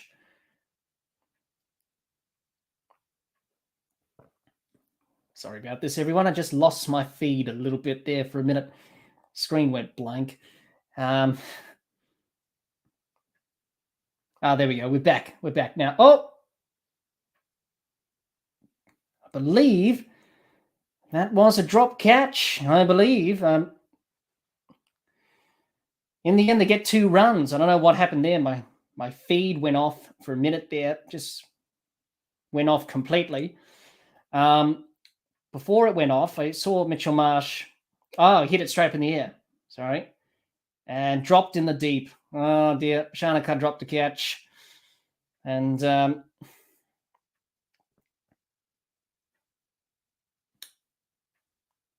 reverse sweep. Swing and a miss from Marsh.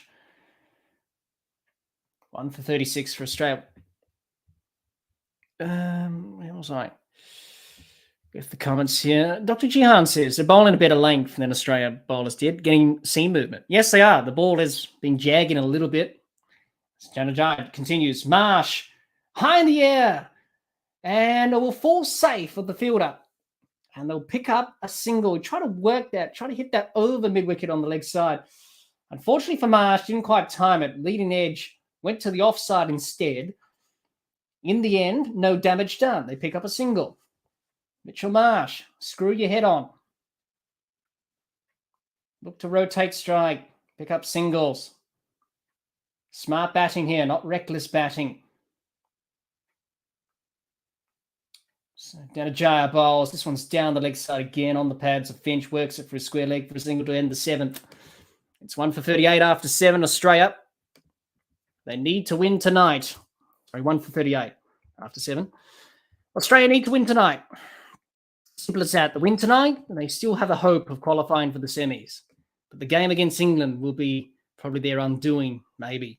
England look pretty good. Jay says, Cummins is a bowler who can bat extremely well, so that's why he is in. Dr. Jihan says, Australia, worse power play than Sri Lanka. Jay says, I understand Hans Solo, but I don't think they have better option than him in T20 at least, maybe Behrendorff. Well, Jason Behrendorff, he's had a lot of injuries with backs and that, and obviously, was he a part of the side? No, he wasn't. Sorry. Wasn't a part of the squad last year in the T20 World Cup. Just having a look at the table, Australia on the bottom. They want to try and get up to close to the top.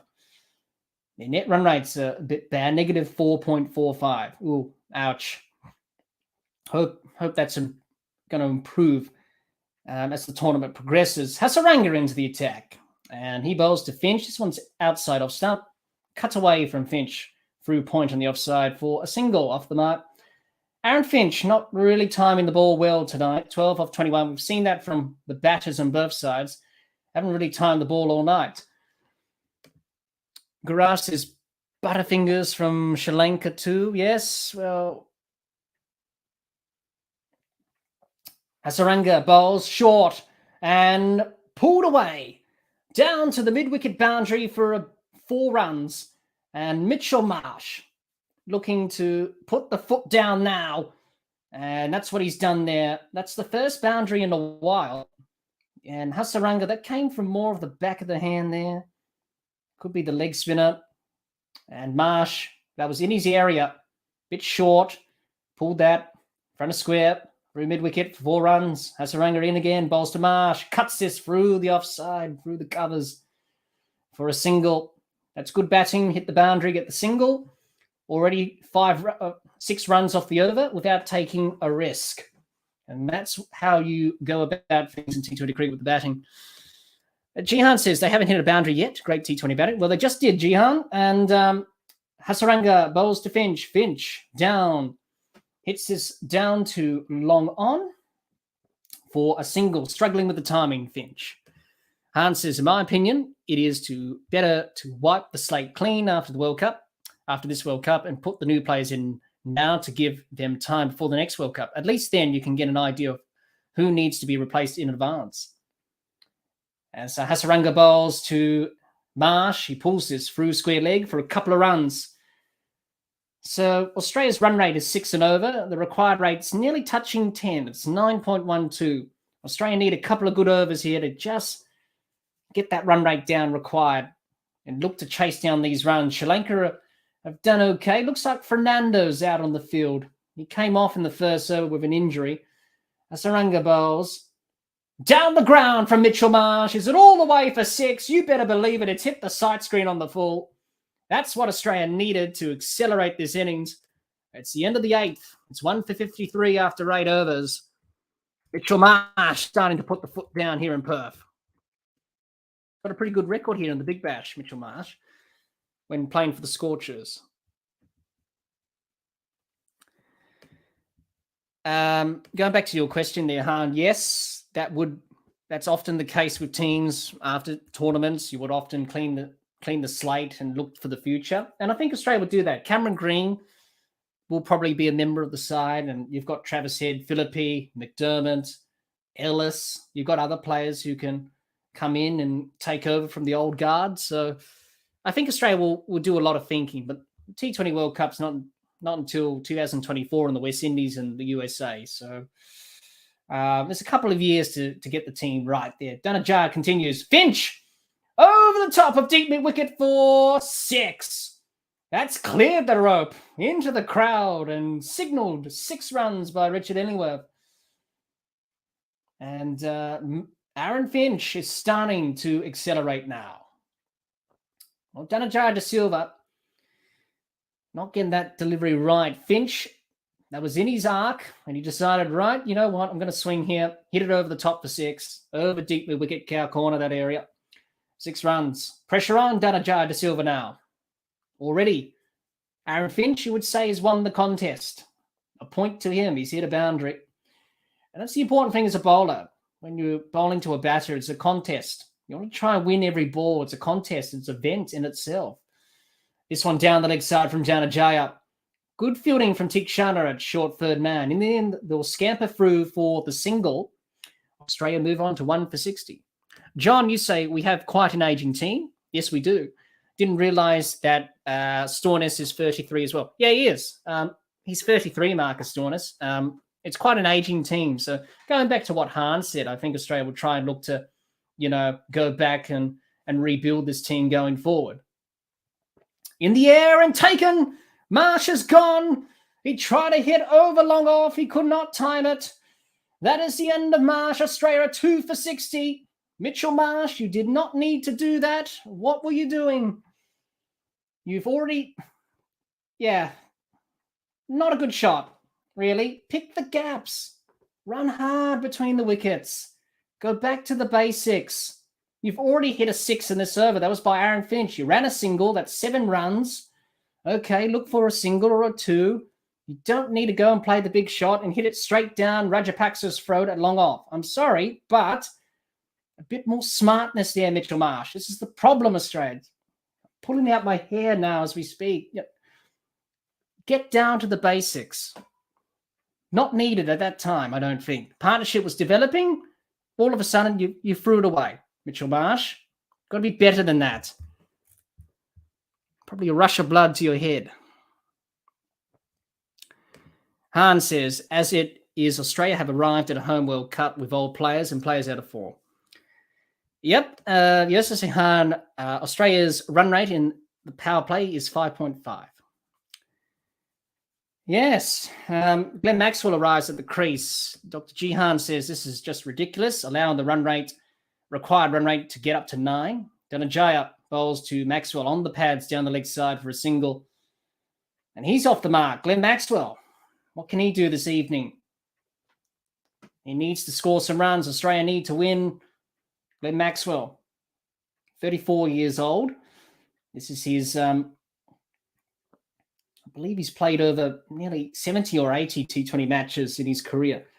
Glenn Maxwell. So he's got a lot of experience. Australia, 2 for 61. Finch, 20 off 24. Dhanajaya bowls. This one's short, outside of stump. Cut away from Finch. Through in front of point on the offside for a single. Gaming Crab says, not a good strategy. Letting the run rate rise is not good. Yes, you should really, start putting the pressure on now. As Danajaya bowls, Maxwell pulls this through mid-wicket, and it's racing away to the boundary. That's more like it, Glenn. Let's have some powerful overs here. End of the over, 2 for 66. After 9. We're nearly halfway. 2 for 66. Jihan says that's the first boundary, full stop, not in a while. Gaurav says back to back. Jihan says Finchy finally. Han says usually teams change 1 or 2 players. I think Australia needs to change 6 or 7. Yes, that looks like the case after this T20 World Cup. As I said, they'll make a lot of changes, obviously. You think Warner and Finch are probably done. Matthew Wade said he's probably done after this as well. Steve Smith probably will just focus on tests and ODIs, and you'll bring in the new players coming through. 9 overs, 2 for 66. Glenn Maxwell, much needed boundary for him to boost his confidence. Got to put the pressure on the spinners. Hasaranga continues, bowls to Finch. This one cuts away through backward point for a single from Finch. Australia, 158. Simple. They got to win. They lose. They're out of this tournament. I can't stress that enough.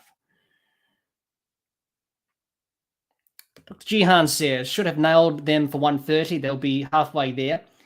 Yeah, Jihan, but those runs at the death again cost Australia. They could have been 130 Sri Lanka, and I think they should have been 130, maybe 140, not 158. It's a little bit too much. Hasaranga bowls to Maxwell. Maxwell down the ground, over the top of long off's head for 6.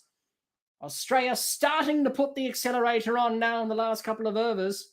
Hasaranga's been dispatched. Gaurav says this is what Maxwell can do. Exactly right. But he's got to do it consistently and smartly.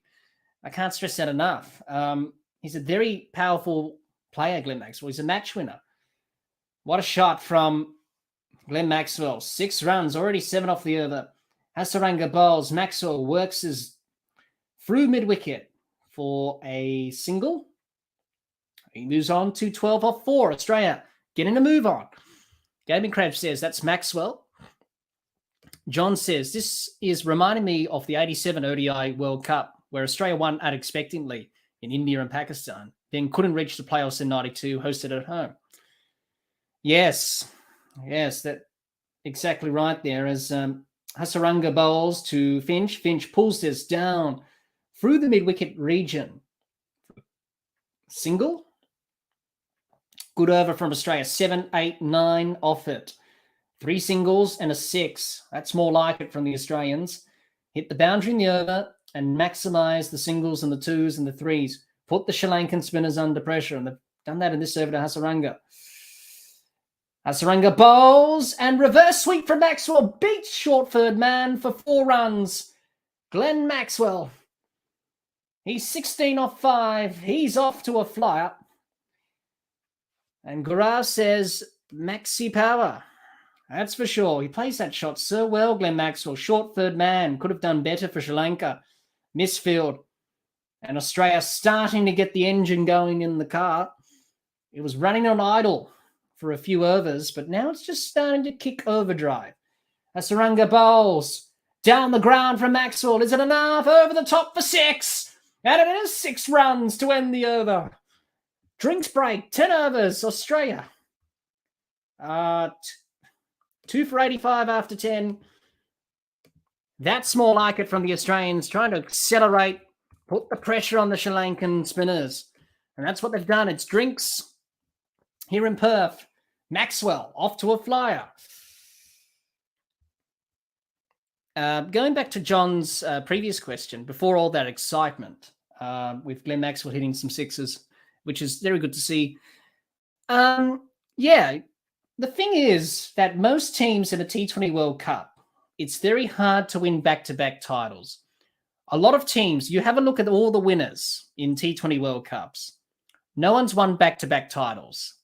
The host nation has never won a T20 World Cup. It just shows you that T20 cricket is a very unpredictable game, and whoever executes on the day will win. And that's why we've seen that pattern in T20 World Cups. And it's sort of like with the West Indies.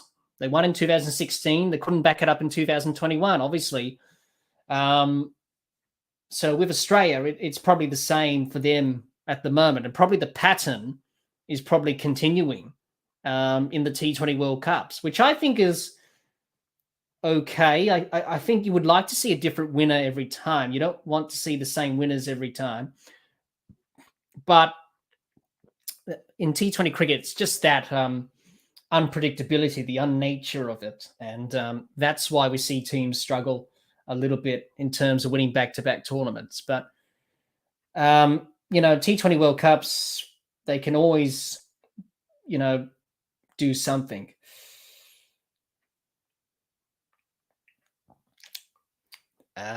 Seeing that we've got a drinks break here, everyone, I'm just going to change devices and I'll be right back. Just going to change over devices. So I should be back in a few seconds, seeing that we've got a little bit of delay. I'll be right back. Don't go anywhere. And I'll be back in a few.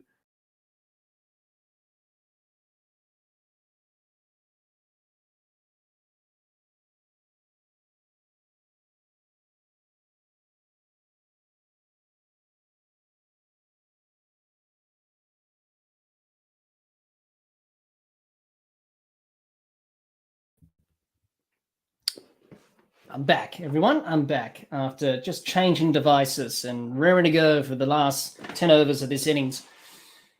And Australia needed that acceleration in that last over. Gaming Crab says, "Whoa, Maxwell on the charge." Yes, it looks like it at the moment. It's on a mission. Hopefully, for Australia, he can get the job done with Aaron Finch. You would think chasing 150, they should be able to get it done. So Tikshana in after the drinks break, bowls to Finch. It was a wide. Extra run, extra delivery for Australia. They'll take that, the extras. Here we go. Tikshana into Finch, pushes this onto the offside for no run. Top ball.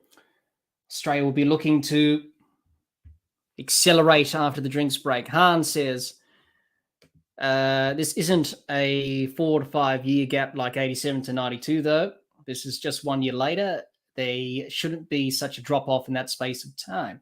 Tikshana continues to Finch. He bowls, and Finch defends this to mid wicket for no run.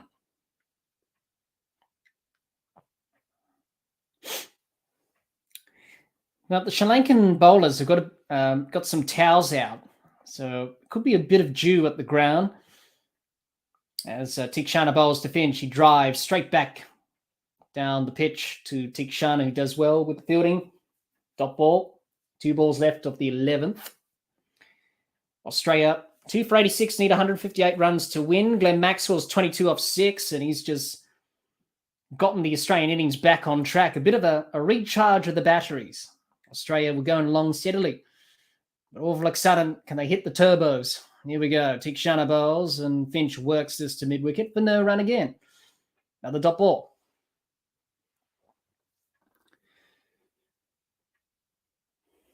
So only 1 run from the over. That was the wide from Tikshana after drinks. Australia just trying to get back into the swing of things and looking to get back on track here. Here we go. Tikshana bowls to Finch. This one glided to short third man for another dot ball. It's the end of the over. It is 2 for 86. 1 run from the over. That was the wide from Tikshana. So a very good over from Sri Lanka. Could have been a better over from Australia, to be honest. Look to put the pressure back on the Sri Lankan spinners. Now, we're just looking at some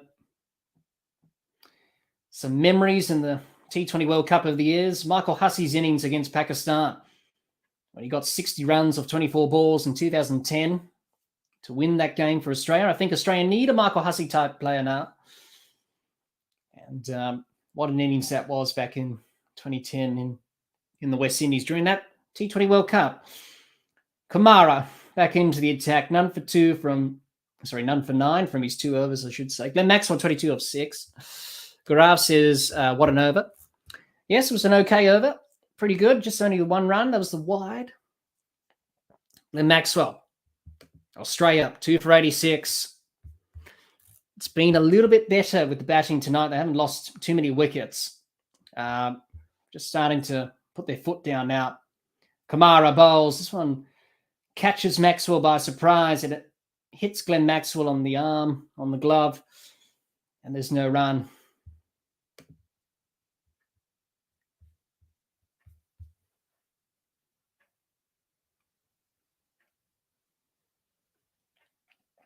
Glenn Maxwell just early with the shot there.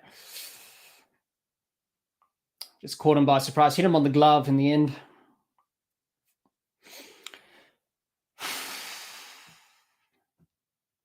Australia, 2 for 86. Maxwell, 22 off 7. It's been a quick start. He's outscoring Finch. Kamara bowls. Maxwell tries to pull this down to find legs. Swing and a miss. Try to hit it over the top of Mendes. Glenn Maxwell's just inquiring whether or not it's a wide or not. The umpire's just saying 1 for the over. Above the shoulder. And Maxwell not happy about that. He should have expected a wide being called there. Let's have a look at the replay. Yeah. In the end, it wasn't a wide, so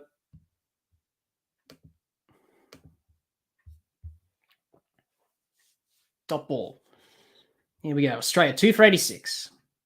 Oh, that's hit Glenn Maxwell badly. And that's beaten Glenn Maxwell completely. That's hit him in the jaw or the face. I think that's hit him in the face. And oh, that's a nasty blow. I hope he's okay. Oh, the Kamara there. Unsettling Glenn Maxwell. He's okay. He's in good spirits. Now then, that's hit Glenn Maxwell on the throat. Aaron Finch is just saying that's just hit him on the throat there. And he's inquiring about, was that 2 for the over? I think it will be above the shoulder. And Glenn Maxwell, a nasty blow there on the throat. Kamara. Oh, dear. Well, Kamara did not mean any malice there. It just happens, accidental. And Glenn Maxwell just getting some treatment. Garaf says, I think that's hit him on the throat. Yeah, it has. I just saw Aaron Finch signaling that it did hit him on the throat. Let's have a look at the replay. It was a short ball from Kamara. It reared up and just hit Glenn Maxwell underneath the chin on the throat. And that's a nasty, nasty blow there. Let's hope he's okay. He looks okay. And he'll be shaken up a little bit. But he'll be hoping to get back and resume the innings. Australia need 158 runs to win. The 2 for 86. Australia looking to start to put the gas on if they can get to 100. And then it's only 58 runs required if they're 2 down for 100 and start scoring the runs in increments and little goals. All right, let's get to 90. Let's get to 100. Let's get to 110, 120. Before you know it, we're 158. We've won the game. So try and break it down as a batting group. 3 dot balls from Kamara. It's a good start from him. Glenn Maxwell's not happy after getting hit, but he's okay. 22 off 9. Here we go. Kamara in for the 4th ball of the over. At the top of his mark. Glenn Maxwell just making sure that there's no people behind the side screen. All right, here we go. Kamara into Glenn Maxwell now. 4th ball of the over. Runs up, bowls, and Glenn Maxwell tries to ramp this over the top. Past the keeper and Mendes. Unfortunately, in the end, it was a dot ball. Glenn Maxwell trying to expand his repertoire of shots. That one got outside off stump, trying to hit that over the top of Mendes. In the end, it was a dot ball there. So no runs off the over yet. Australia looking to put the accelerator on. Kamara, 5th ball now. Into Maxwell bowls. Maxwell drives back down the ground for a single. Finally, a run off the over. Australia 2 for 87. Maxwell 23 off 11. Finch is 23 off 33. So he's outscoring in terms of balls faced, Glenn Maxwell, compared to Aaron Finch, who hasn't looked well at the crease.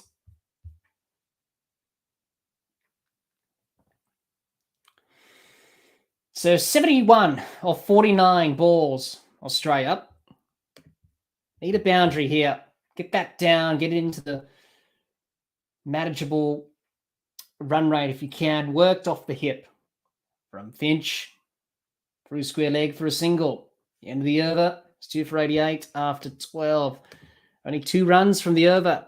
Australia needs some boundaries. Come on, Australia. Let's start hitting the boundaries. Put them under pressure.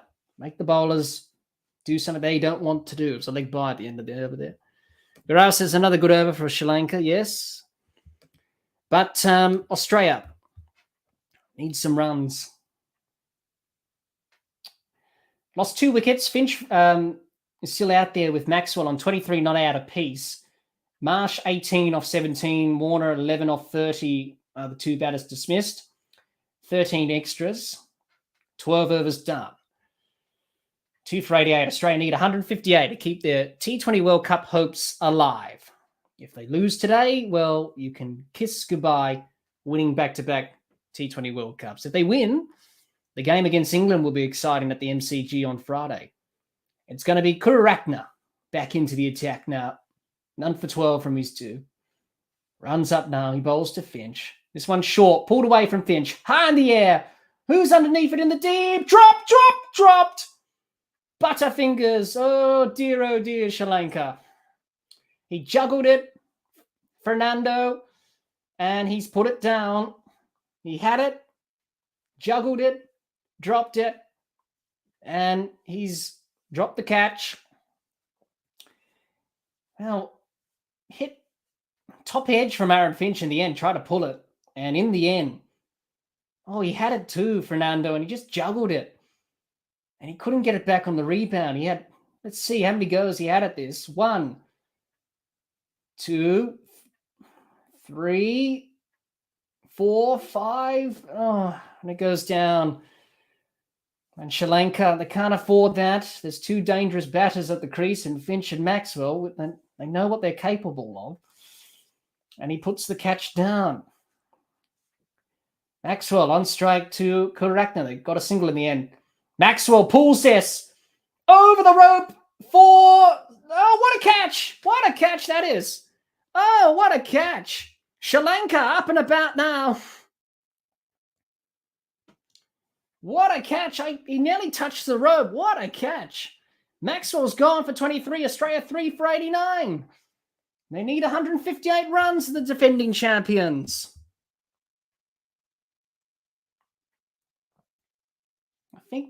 I think he's okay there. He did very well. It's a slower ball. Rolled the fingers across it. Maxwell connected that pretty well. Oh, the fielder did well. Timed the leap well. What a catch. After dropping the catch of Finch, they've caught Maxwell. Well, Sri Lanka, they've been a bit inconsistent in the fielding. They dropped a catch, but they've taken a superb blinder. Maxwell gone for 23 of 12. It's 3 for 89. And it's going to be, I believe, Marcus Stoinis at the crease. Australia need 158 runs to win. Come on, Australia. Let's get the runs. I want to see us win today, obviously bounce back after a disappointing loss. Garau says, oh no, that was with the drop catch or maybe with Maxwell getting out. Han says, Sri Lanka want that Pepsi sponsorship very badly. But we're just having a look at the catch here. Now, he's walked off, Glenn Maxwell, but we're having a look to see if the foot touched the rope. It was very close in the end. If he's touched the rope, it's going to be 6 runs, and Maxwell will be recalled. That's a little bit too far away, that angle. We can't really tell whether or not that's touched the rope or not. 2 for... So Australia have lost their 3rd wicket. Having a look at this catch. It was a very good catch. Just having a look to see if the foot touched the rope. Did it? Oh. I think he's done well. The rope didn't move there. I think he's done very well. So I think it's okay. I think he's done well, the fielder there. Anyway, it doesn't really matter. Glenn Maxwell was already off the field, and Marcus Stoinis was about to face. So Marcus Stoinis, what can he do? He needs to get a partnership here with Finch. Australia 3 for 89. And that was out in the end. So he did a very good job there. Gaurav says he's fine. Yeah, he was fine. No problems there. All right, here we go. Kurakna to Stoinis. Australia 3 for 89. Bowls, and Stoinis carves this through backward point for a single off the mark. Marcus Stoinis.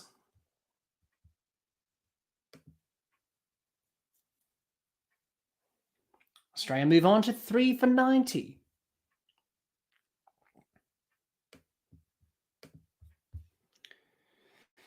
Well, let's have a look at the highest run chasers in Perth. Successful run chasers, that is, was 113. And that was the other night between England and Afghanistan. The unsuccessful chase was 209 by Australia. So if they are to get these runs tonight, Australia, that will be the top of the table there, 158.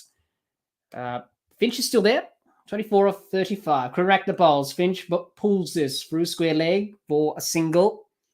Australia 3 for 91.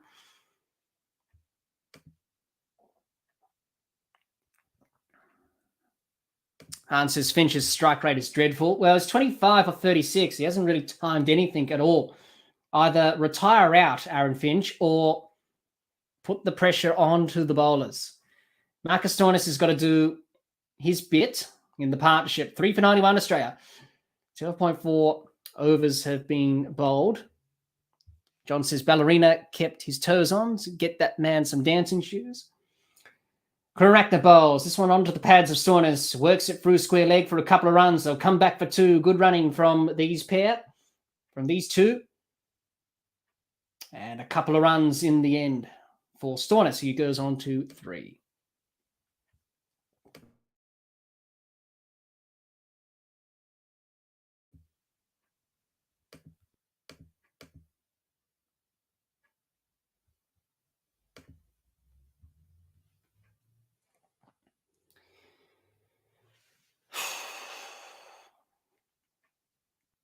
Australia. What can they do? Can they chase down the runs? I hope they can. Karakter bowls. This one short from Karakter and glided nicely to the third man boundary from Stoinis. It was a good over up until that point from Karakter. End of the over and a boundary to finish for Australia. They're 3 for 97 after 13 overs.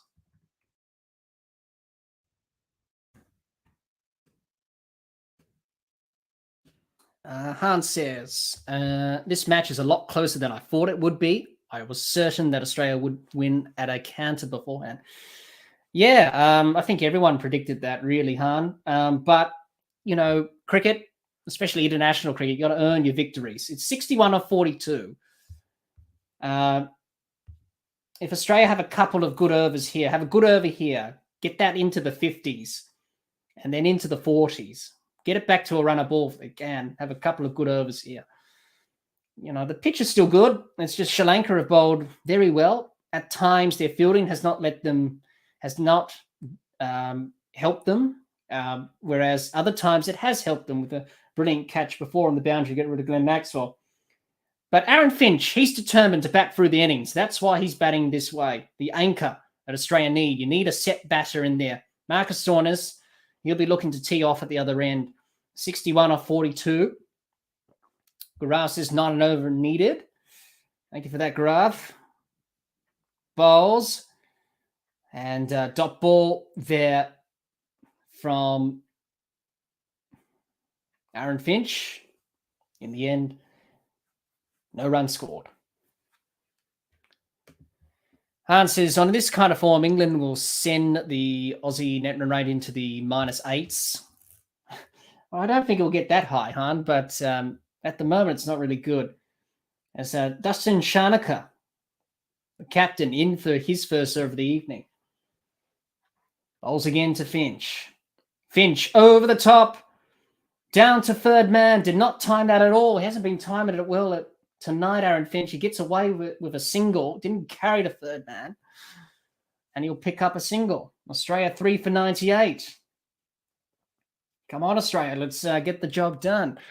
As an Australian supporter, I hope Australia get the job done.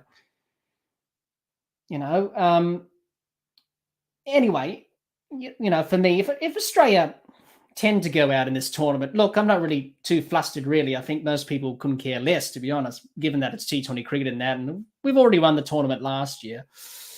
But it would be nice for Australia just to do well. You would think they'll win against Ireland and Afghanistan. This game against Sri Lanka and the game against England are crucial at the moment for them if they are to stay in the tournament. As Shanaka runs up again. He bowls to Stoinis this time.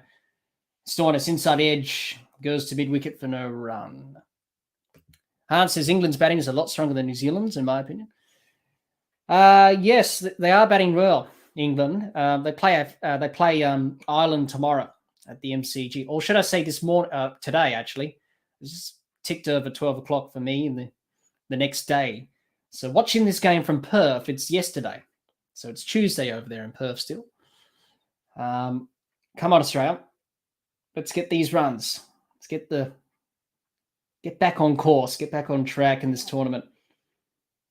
I would not like to go throughout this whole T20 World Cup covering the Australian team and knowing that we're not going to qualify for the semis. It's very depressing.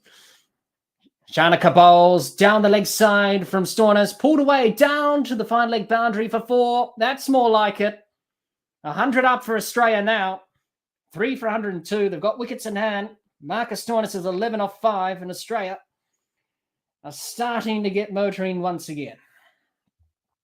Hans says, for me, it is their batting depth more than individuals playing well. Yeah, they've got a lot of bases covered, haven't they, England? Very strong batting lineup. The only question I have is Ben Stokes, though. You can have him in the team, obviously, and then you have the other players around him, like a Brook, an Ali, Hales, and Butler, a Milan, to get the job done. Ben Stokes has struggled a little bit since he's come back. And obviously, I just saw England's one-day squad being announced for the series against Australia after this T20 World Cup. Shanaka bowls outside edge and it'll race away to the boundary for Marcus Stoinis, down to the third man boundary for 4. Couple of boundaries for Australia. This is what they needed. It's a good over. 9 off it with 1 ball left. 3 for 106. Hans says Stokes is there more for his bowling. Yeah, that's sort of his role at the moment in this side, obviously, for England. But do you really want to risk him in terms of picking up an injury? Obviously, England go to Pakistan very shortly. When's that? Towards the end of the month. Towards the end of the year, I think. So you would hope that he doesn't pick up an injury. Obviously, that's the concern with Ben Stokes. His knee's heavily strapped. And England will be hoping that he comes out of this World Cup unscathed. Karunaratne bowls, Shanaka bowls, and this one's driven to mid-off from Stoinis for a single. It's the end of the over. It's 3 for 107. We've got 6 overs left. It's 51 off 36 for Australia. And you would say that's achievable. That is achievable on this surface here in Perth. The surface has been good. You would say another big over, anything's possible. We saw what happened with India and Pakistan. That was a bit different, obviously. India were 4 down for not many, and they had Virat Kohli, and they had Hardik Pandya. So after 14 overs, Sri Lanka were 3 for 99. Australia are ahead. They're 3 for 107. Ben Stokes, Hans says, retired from ODIs, so he will get more rest time than he previously has had. Yeah, he has retired from the ODI format, Ben. I thought he would have retired from T20s, but he's chosen the T20 route, obviously, going forward. As Saranga continues to Stoinis, this one's carved away through the cover point region for a single. Jay says, but ODIs aren't played that many, so I don't think that matters. So it's 50 or 35 for Australia. And the run rate, they would have liked to be a lot closer than they are at the moment, but they're starting to motor now. Hasaranga bowls to Finch. This one's cut away through the offside to cover for a single, 49 or 34. If you can get the runs down to the balls required, then that's an indication of where you're at in terms of the required run rate. You would say that's achievable. Australia, 3 for 109, 49 or 34. Still game on. I don't think we should call it yet. I don't think Sri Lanka should be complacent. We saw what happened with Pakistan and India. Anything's possible as Marcus Stoinis pulls this over the rope for 6 over deep mid-wicket. Hasaranga's been dispatched. He's been expensive tonight. He's none for 42. That's more like it. Marcus Stoinis, a round of applause from the Australian dugout. Come on, Marcus. Come on, Aaron. You can do this. And what a shot from Stoinis. Latched on that in a flash. That 6 went 98 metres into the crowd. Catch it. It was dropped. The standard of fielding in the crowd has been pretty mixed. We've seen some good catches. Obviously, people who've played cricket obviously have a good catching technique, whereas others try to catch it and see if they get lucky. Hasaranga gets dispatched back down the ground from Stoinis. A 6 and a 4 from Stoinis. This is the powerful batting Australia needed. And the crowd love it in Perth. And I'm certainly loving this. This is what Australia need. Put the pressure back on Hasaranga. Ball's not turning. Good surface. It's not really turning. He's not really spinning the ball. 39 or 32. Stoinis again pulls it over the rope for 6. It's over the rope. It's gone for 6. It's 33 or 31. Australia have made this the big over. I'm so excited. And I can't hide it. That was out of the back of the hand from Hasaranga, and Stoinis just picked it again. Over the rope for 6. Marcus Stoinis, he's up for this now. He's up for the challenge. Australia back in this now.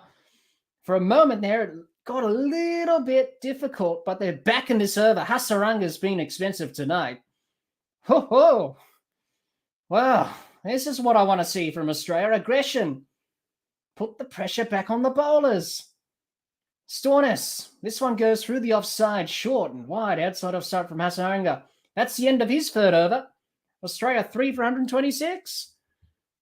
After 15, we've got 5 overs left.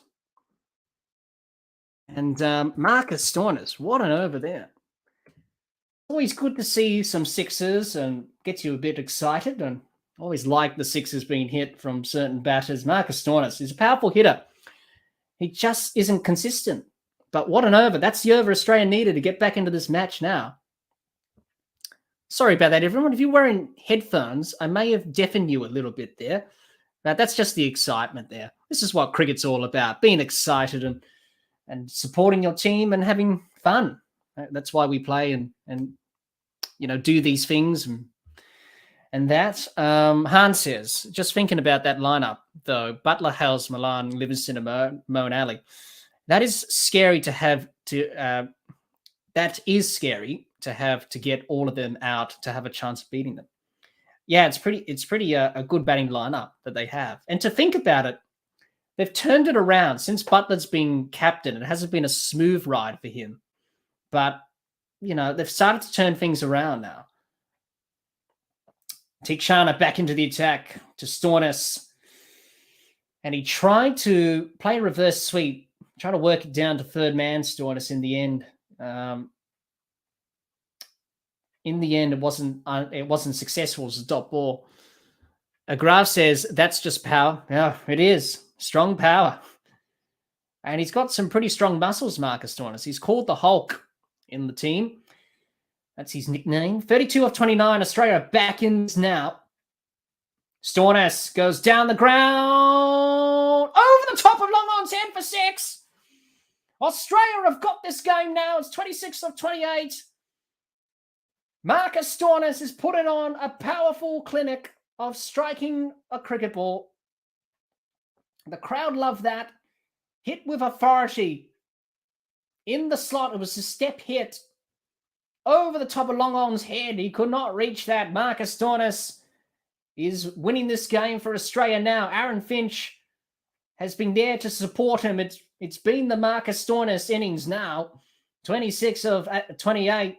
The run rate's in check now. Sri Lanka, they've lost the plot a little bit here with the bowling. Stoinis goes over the offside, over the cover. It's over the rope for 6. Back-to-back 6s. Australia have got this now.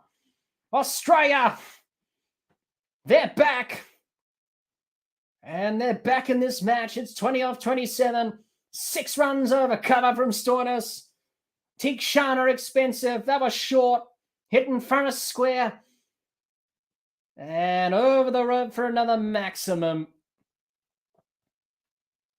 The Australian dugout, they're applauding. Mitchell Marsh is swinging the towel around. Marcus Stoinis with this fist pump. He's saying, come on.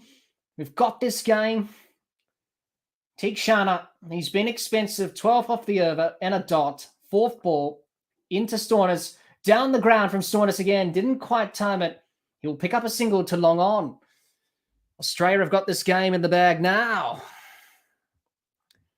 Well, it's been some powerful hitting. Marcus Stoinis is 47 off 16, and this is what you want to see. Put the pressure back on the bowlers, and this is what happens.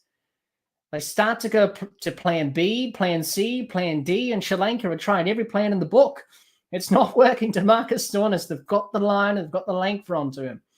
Here we go. Tikshana to Finch. Bowls, and Finch goes down the ground. He hasn't timed the ball all night. Gets a single to Long On for 1. Gaurav says flat bat. Jay says no mercy for spinner in this tournament. Han says the game is done now. Well, pretty much it is now, Han. Jay says I think India better drop one spinner. Maybe bring Harshal in. Han says Hale's coming back over. The useless Jason Roy is a huge positive step for them. Yeah, it is. As Tikshana bowls to Stoinis. And Stoinis hits this over the rope for a big 6 down the ground. Hits the side screen on the full. Australia have got this game in the bag in 50 for Marcus Stoinis. He was under pressure, but he has delivered when Australia needed him the most. It's 3 for 146 after the 16th over. We can safely say now that this game is done. It's 12 off 24, and Sri Lanka, they've just had no answers to this massacre of batting. And being a bowler down as well has not helped Sri Lanka. They had to bowl the spinners. But going back to your question, Han, having Alex Hales back, obviously with a new regime and a new coach and a new captain and butler, he's really made the most of it, Alex Hales, and I hope he does well. He deserves a second chance, as you do in life when you make mistakes. You deserve a second chance, and I think he's making the most of it. Gaurav says over covers, wow, simply wow. Yeah, it's just the clean hitting, the clean striking, and the aggressive approach from Marcus Stoinis is 53 off 17. I'm sure that's a record for the fastest T20 50 for Australia. I'm pretty sure Glenn Maxwell has the fastest 50. I think Marcus Stoinis has just beaten it. Wow. I'm excited over here. Geez, it's some powerful hitting. All right. It's Kamara back into the attack. It could be done in this over. It could be. Here we go. Bowls to Finch. Finch gets an inside edge down to fine leg for a single. He hasn't timed the ball all that well this evening. Aaron Finch. John says, not just the aggression, but the clean hits. Now I know why that trickle of blood came from my eardrum. It's okay. Sorry about that, John. You get pretty excited when you see hitting like this. Certainly I do, obviously. And obviously being an Australian supporter, you want to see Australia bounce back after a disappointing defeat. But this is the game of cricket. This is why we love cricket. This is why I love cricket, because it's exciting. And, ever since I first watched cricket, I've always had the same excitement levels. Here we go. Short ball from Kamara. He tried to pull it, Stoinis. Is it called a wide? It's one for the over. Signaled by Richard Illingworth. And It's 10 off 23 for Australia now. I'm not sure if that was quarter wide. I'm pretty sure it was. It was well over the head of Storners. Hans says, all the other teams would have been hoping that Australia would have lost this. They are far from the best team, but always dangerous, and you would rather they were out. Storness pulls this over the rope for 6. That's the game now. Australia have got this. They've bounced back. That is the end of this match, you would say. Kamara, short delivery, Storness. The powerful hitting from him tonight. This is what he can do. He was under pressure in this tournament. Under pressure from everyone. People were saying he should have been dropped. This is what he can do. What a shot for 6. Australia. Well, it was a bit shaky at the start, wasn't it? But they've come back with a vengeance. Never write off the Australians. Under pressure or not, they're still a good quality side. Kamara bowls to Storness. It's down the leg side. It's a wide, and they'll run a single. Will they? They will. Oh, no. It's going from bad to worse for Sri Lanka. A 6 and a single and a wide. It's not going well for them now. It's 2 off 22. Australia are going to get this done.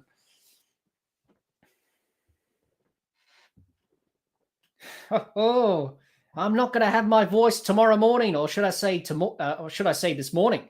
It's nearly 1 o'clock for me, and this game's being played in Perth. Geez, my voice and my voice box is going to be sore in the morning, but I don't care. I'm excited, and it's great to see Australia playing well.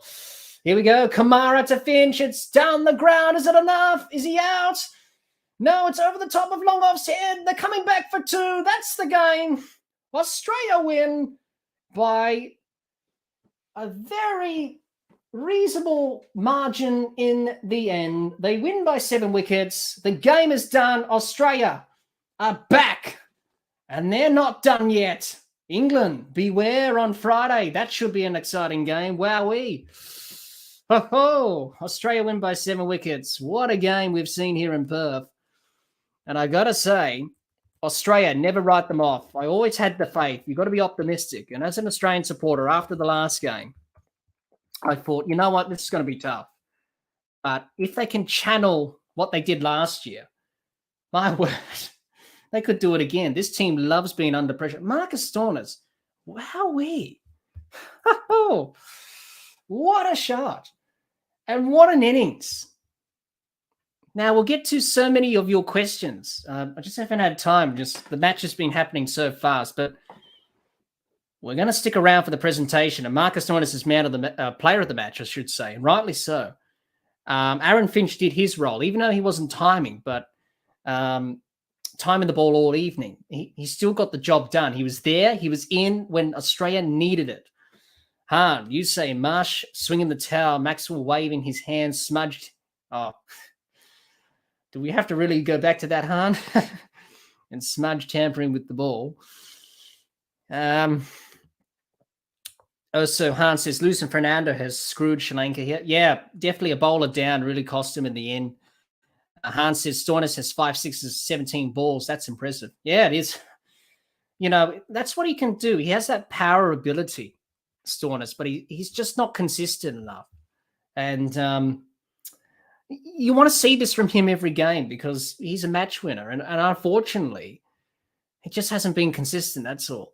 Jay says, well, it depends on how big wins they get, but it's a good start. Garav says Stoinis came out from the gym straight to the ground, the way he is hitting. John says, go you, good thing. Garage says, congratulations, Jack. See you in the next match. Great streaming. No worries, Garage. I hope you enjoyed.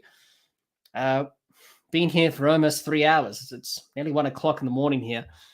The game has been played in Perth, but it was worth it in the end. And I always had the faith that Australia could come back and win. And they did. It's a great start. Han says, easy win in the end. Awesome hitting from Stoinis and pathetic bowling from Sri Lanka. Those last 4 overs. Yeah, they just really lost the plot, Han. And that's what I'm talking about. When you're putting pressure back on the bowlers as batters, that's what pressure can do. And unfortunately for Sri Lanka, didn't quite handle that pressure all that well. And they sort of went downhill from then on in. Han, you say Sam Curran will give Storners lots of chances for a 6. Well, that game of the MCG is going to be exciting on Friday.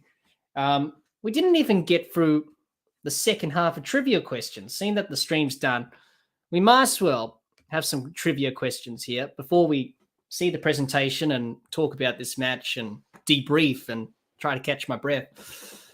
Okay, some trivia questions. Just to end off the trivia questions for this evening. Question 3. Who has hit the most sixes in T20 Nationals between Australia and Sri Lanka? Is it A, Aaron Finch, B, Glenn Maxwell, C, Mahela J. Warner, or D, Kusal Mendes? I think Marcus Stoinis has gone up that list tonight. And question 4, who is the leading wicket taker in T20 Nationals between Australia and Sri Lanka? Is it A, Josh Hazlewood, B, Adam Zampa, C, Lasith Malinga, or D, Argenta Mendes, who was a spinner back in the day for Sri Lanka? Doesn't play anymore, retired. Get your questions in. We were meaning to do that throughout the second innings. Unfortunately, with the match progressing as fast as it did, we didn't have time. So get your questions in and see if you can get it right. I think Marcus Stoinis will be going up that list tonight with the striking that he's done tonight. What an innings from him. The Australians are jubilant. The crowd's up and about. So let's see what people have answered for these trivia questions. Hans says, question 3 must be Maxwell. And Hans says, question 4, B. Han, you are correct. The answer was Glenn Maxwell with 21 and Adam Zampa with 21 wickets. So you're correct, Han. Well done. Get a couple of points here for the trivia. Thought that was a bit of fun for this T20 World Cup. We'll be doing more trivia questions in the next stream for Australia and England, which is on Friday. Marcus Stoinis is just having a few words at the post-match presentation. And it's great to see him really play well tonight. And he's been under pressure from everyone, basically, in this whole Australian team, not really doing his role and doing that. So, but great to see him really strike the ball well this evening. Hans says, if Maxwell got 146 not out, there must have been some sixes in there. Yeah, obviously he hit, how many sixes he hit in that game? I got the notes here, Han. It was around about 9 sixes. So out of the 21 sixes he's hit 9 in that innings. And he was striking at 223 off 65 balls back in Paddock Kelly back in 2016. But Glenn Maxwell didn't do the job tonight. It was Marcus Stoinis. And what an innings from him. And he's got Australia back in this tournament. Obviously, it's a good start from Australia, good win. And this will improve their net run rate slightly. I haven't seen the table yet, but it will improve it a little bit.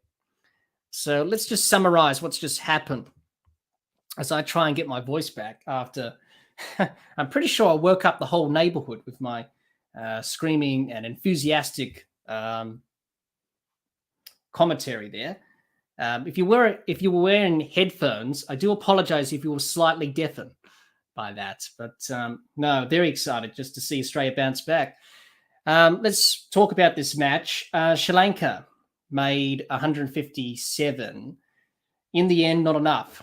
They lost by 3 wickets in the end. And Han has provided an update with the net run rate. What is the net run rate now? You say it's negative 1.555 now. So that's a good improvement, I suppose, Han. Obviously, 1.56. I'm just having a look at the table on the broadcast. So they're behind Sri Lanka on net run rate, Australia. But obviously, they've got a chance to bounce back now. If they can improve against England with the net run rate, then if either New Zealand or England lose to Ireland or Afghanistan tomorrow, anything is still possible. And I'm not going to discount that because you don't know what's going to happen tomorrow with Afghanistan and Ireland when they play against England and New Zealand. Let's talk about this match. And it was a very exciting game of cricket in the end. And as I said, Sri Lanka, 157 they made in the end. Not enough, apparently. And Australia were able to get the job done. I thought Australia's bowling tonight was a little bit of an improvement compared in the last game against New Zealand. They were able to pick up more wickets tonight. They picked up, how many wickets they picked up? 6 wickets in the Sri Lankan innings. So that's an improvement, certainly going forward into the next game against England. And definitely this will boost their confidence as a bowling group. The death bowling was still a little bit of a concern with the runs being leaked at the end. They should have really kept Sri Lanka down to, maybe 130, maybe 140 at one stage. Unfortunately, Pat Cummins in the last over didn't really do a good job at the death again. That's a concern that Australia need to go forward into the next game against England on Friday at the MCG. The Australian innings, I thought the batting at the start was a little bit slow than they expected, but they got the job done in the end. They chased down the runs. And John says, my dog started barking in Sydney. I'm sorry, John. I was so excited just to see Australia bounce back. But that's the game of cricket. It makes you happy and exciting. That's why we're here, and that's why we're talking cricket, which is why we love the game. And you want to see your team do well. And after what happened in the last game, Australian fans like myself and others are quite happy with the team bouncing back. Hans says you also have to factor in that if New Zealand thrash England, then the Poms net run rate will be massively hit. Yes, that's right, Han. That game against England and New Zealand should be interesting. Their net run rate will take a little bit of a hit if they do lose badly. But yeah, as I said, this is not done yet, obviously. A lot of people have written off Australia and said, well, this is it. It's not it at the moment. There's still the game on Friday. If Australia win that, if England lose to New Zealand, if England lose to Ireland or Afghanistan win against New Zealand, then it is a very open group, if that's the case. And hopefully we get to see that, because we want to see a competitive Group 1. I think Group 2 will be a bit more probably straightforward. You would think India and Pakistan will go through. Maybe South Africa finish in third place. We shall see how that pans out. Obviously, there's no Group 2 matches tomorrow. It's both Group 1 matches with England versus Ireland at the MCG and Afghanistan and New Zealand. So it's a double header at the G tomorrow. So let's just recap the score in this summary and just recap what has just happened. So I think Australia will be delighted, first of all, with the win. 7 wickets is a good margin of victory. The net run rate has improved slightly. As Han mentioned before, it's around about negative 1.56, looking at the table. So it's improved dramatically in terms of being from -4 to -1 now. It's still a little bit of a concern. They really need to make sure that doesn't blow out any further. Han says, I don't see New Zealand losing to anyone else apart from England, so Australia need to beat England and hope New Zealand can beat them too. Yeah, you never say never, Han. You never say never, because for New Zealand and England tomorrow, you're playing against Ireland and Afghanistan. And they shouldn't be taken lightly, I don't think. We've seen some improvement from both of them over the years, especially Ireland, who've really challenged New Zealand before. That T20 series, ODI series early this year, they challenged them and really pushed them, even though it wasn't New Zealand's best 11, strongest 11, players being rested. But you can't discount anything from happening today, I should say, because it's now Wednesday. So it'll be interesting to see those 2 games. I'll be watching them intently and seeing how those results go. Australia will be hoping that Ireland and Afghanistan do something special. You would say that's unlikely, but you never know in this game. Han says Aussies can make the net run rate up a bit by thrashing the Minnows in the group. Yes, against Ireland and Afghanistan, definitely. But they also got to do it against England as well. So tonight was a good step in the direction. And what I noticed from Australia tonight was a team that was determined, a team that knew that our backs are up against the wall. We can't afford to lose a game. And I think I read an article and it said, this team has to do what Australia did in 1999. Now, we all know what happened in 1999 during that 50-over World Cup. Australia came back from nowhere and won the final against Pakistan and all that stuff. And this team can do it. They did it last year. They didn't lose the first game last year against South Africa. They won that. They lost the game against England. So casting our minds to this T20 World Cup, losing the game against New Zealand the way they did has given them a bit of a kick up the backside and said, well, you know what? We got to play better than this. And tonight, yes, it was a bit scratchy. Yes, it wasn't a polished performance, but they got the job done. They got the 2 points, and that's all that matters in a tournament. You get the points, you win, you go through to the next game. So, as John says, in all seriousness, look at the body language of our team. It wasn't good. Even Finch was losing his bat in frustration. The pleasing thing is Stoinis put a little mongrel back in the team. He did. And that's what I noticed. A good point you make there, John, the body language. And I've noticed the body language over the last few weeks. It's been a bit down when you're losing and not doing well.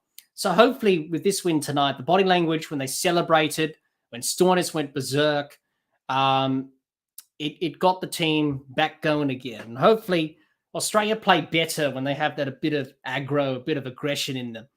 And we saw that tonight. And they put pressure on the Sri Lankan on the Sri Lankan spinners, and they were able to get the job done. And as I said, it wasn't a clinical, polished performance from the team, but you got to say, they stuck at it, and they didn't have a batting collapse. They only lost 3 wickets, so that's improvement. So let's recap what's happened thus far and summarize what's happened as we've been doing since the game's ended. Sri Lanka made 6 for 157 from their 20 overs. It felt like they should have got more runs than they did. Unfortunately, that wasn't the case. Sri Lanka top scored with 38 not out off 25. Sri Lanka felt like they could have got a few more runs. At one stage, Sri Lanka were 3 for 97. And in the end, they did well to get to that 157 score. The Australian bowlers, a wicket each for Maxwell, Ashton Agar, who came in for Adam Zampa this evening, Stark, Cummins and Hazelwood. No wickets for Stoinis and Mitchell Marsh. Good to see Mitchell Marsh back in the bowling crease again. Australia needed 158 runs to win. They chased it down in 16.3 overs. Marcus Stoinis, what an innings from him. 59 not out off 18 deliveries. Was some powerful hitting, striking at 327.77, which was just remarkable striking from him. Aaron Finch did not get going at all. 31 not out of 42 balls, but I guess he did his role, which was basically provide that stability in the batting order, making sure that someone's in there, and then the other batter at the other end gets the job done. And that's what happened. Unfortunately for Sri Lanka, they had a bit of a problem in the first over. Brindu Fernando was injured. He bowled 5 balls at the first over and he had to go off the field. That's a concern for Sri Lanka. They've had a lot of injuries in their fast bowling ranks. Let's hope it's not too serious for him. A wicket for Dhananjaya De Silva, a wicket for Kururatne, and a wicket for Tikshana. No wickets for Shanaka, Hasaranga, Kumara, and Fernando, who went off after the 5 balls in that over. That didn't help Sri Lanka. In the end, the death bowling was poor from them in the end, obviously trying to finish off this game. And unfortunately for Sri Lanka, didn't quite perform as well as they would have liked tonight after what was a brilliant game that they played against Ireland, winning by 9 wickets. Unfortunately for them, it's their first loss of this Super 12 stage. So, Australia win. They finally get 2 points on the board, and I got to say, a very good win in the end for the Australian team. And hopefully for Australia, this will kickstart the tournament for them. And it's certainly they need something like this to boost the spirits and the morale of the team. And I think seeing the body language improve slightly tonight, it's just showing that this Australian team, they believe now, and hopefully they can go forward and and win this tournament. But there's still a long way to go. But yeah, well, what a game of cricket in the end. Australia needed to win, and they got the job done by 7 wickets. Well, everyone, thanks for joining us. I know it was a little bit late than usual with our live streams, watch-alongs. Due to the time difference in Perth, we're back to the normal schedule, and we're back to the normal schedule on Friday. So our next live stream, for those who want to know, is on Friday. That's the Australia and England game, and that's going to be a big game at the MCG. Seeing that Australia won tonight, they win against England, they're definitely back into this tournament proper. So that's our next live stream. That will be on the 28th on Friday at the MCG, the Coliseum itself. Match number 26 of this T20 World Cup. Our next episode of the podcast will be coming out on Thursday, and that will be the match review from this game between Australia and Sri Lanka, where I offer my thoughts on where did it go right for Australia, where did it go wrong for Sri Lanka, and we touched on that a little bit in the summary just before. So that will be our next episode of the podcast. That's going to come out on Thursday with a quick turnaround between games for Australia, and that's going to be our next episode of the podcast. Also, the next games for both tournaments. The next game for both teams at the tournament, Australia versus England, as we mentioned at the MCG. Sri Lanka will be taking on New Zealand. That will be at the SCG on the 29th of October on the Saturday. And also tomorrow's games, for those who want to know, or today's games, I should say, on Wednesday. England versus Ireland, that will be at the MCG. That's an afternoon game. And Afghanistan versus New Zealand at the MCG. That's on the same day, double header, day-night game at the MCG for tomorrow, well, for today's T20 World Cup action. Make sure you join our fantasy league. That's a link to that is in the description of this live stream. Make sure you check that out. Join our fantasy league and have some fun. Well, I think that's just about done us for this evening. Thank you so much, everyone, for joining us. Han, you're the final comment of the evening. You say, Han, thanks for the stream. No worries, Han. Always a pleasure to come on and talk cricket with everyone. And I hope everyone enjoyed it. And make sure you subscribe, support the channel, the podcast. We're doing some great stuff. Check out what we've done thus far. Subscribe if you can, share, and like the videos and all that stuff. It really does help. So if anyone has any more questions for me to answer, I think we'll be done. And in the end, Australia getting the job done by 7 wickets. Alrighty then. Before we go, remember to like, share, comment, and subscribe, and click the bell to make sure you get the latest episodes of the podcast. Be sure to like and share our Facebook page and follow us on Twitter and on Instagram. Most of the podcast is now available on Anchor, Spotify, and on Apple Podcasts. And before we go, John says night rather than morning. Yes, obviously, John, it's now Wednesday morning now, given the time difference. Obviously, with this game in Perth, but a very good evening and a very good morning to everyone who's listening or watching from around the world. But take care, John. I hope you have a very good night. And we hope to see you back on Friday for the next live stream, which will be Australia versus England, a very important game of this T20 World Cup. But thanks, everyone, for joining. Until next time, keep safe and bye for now.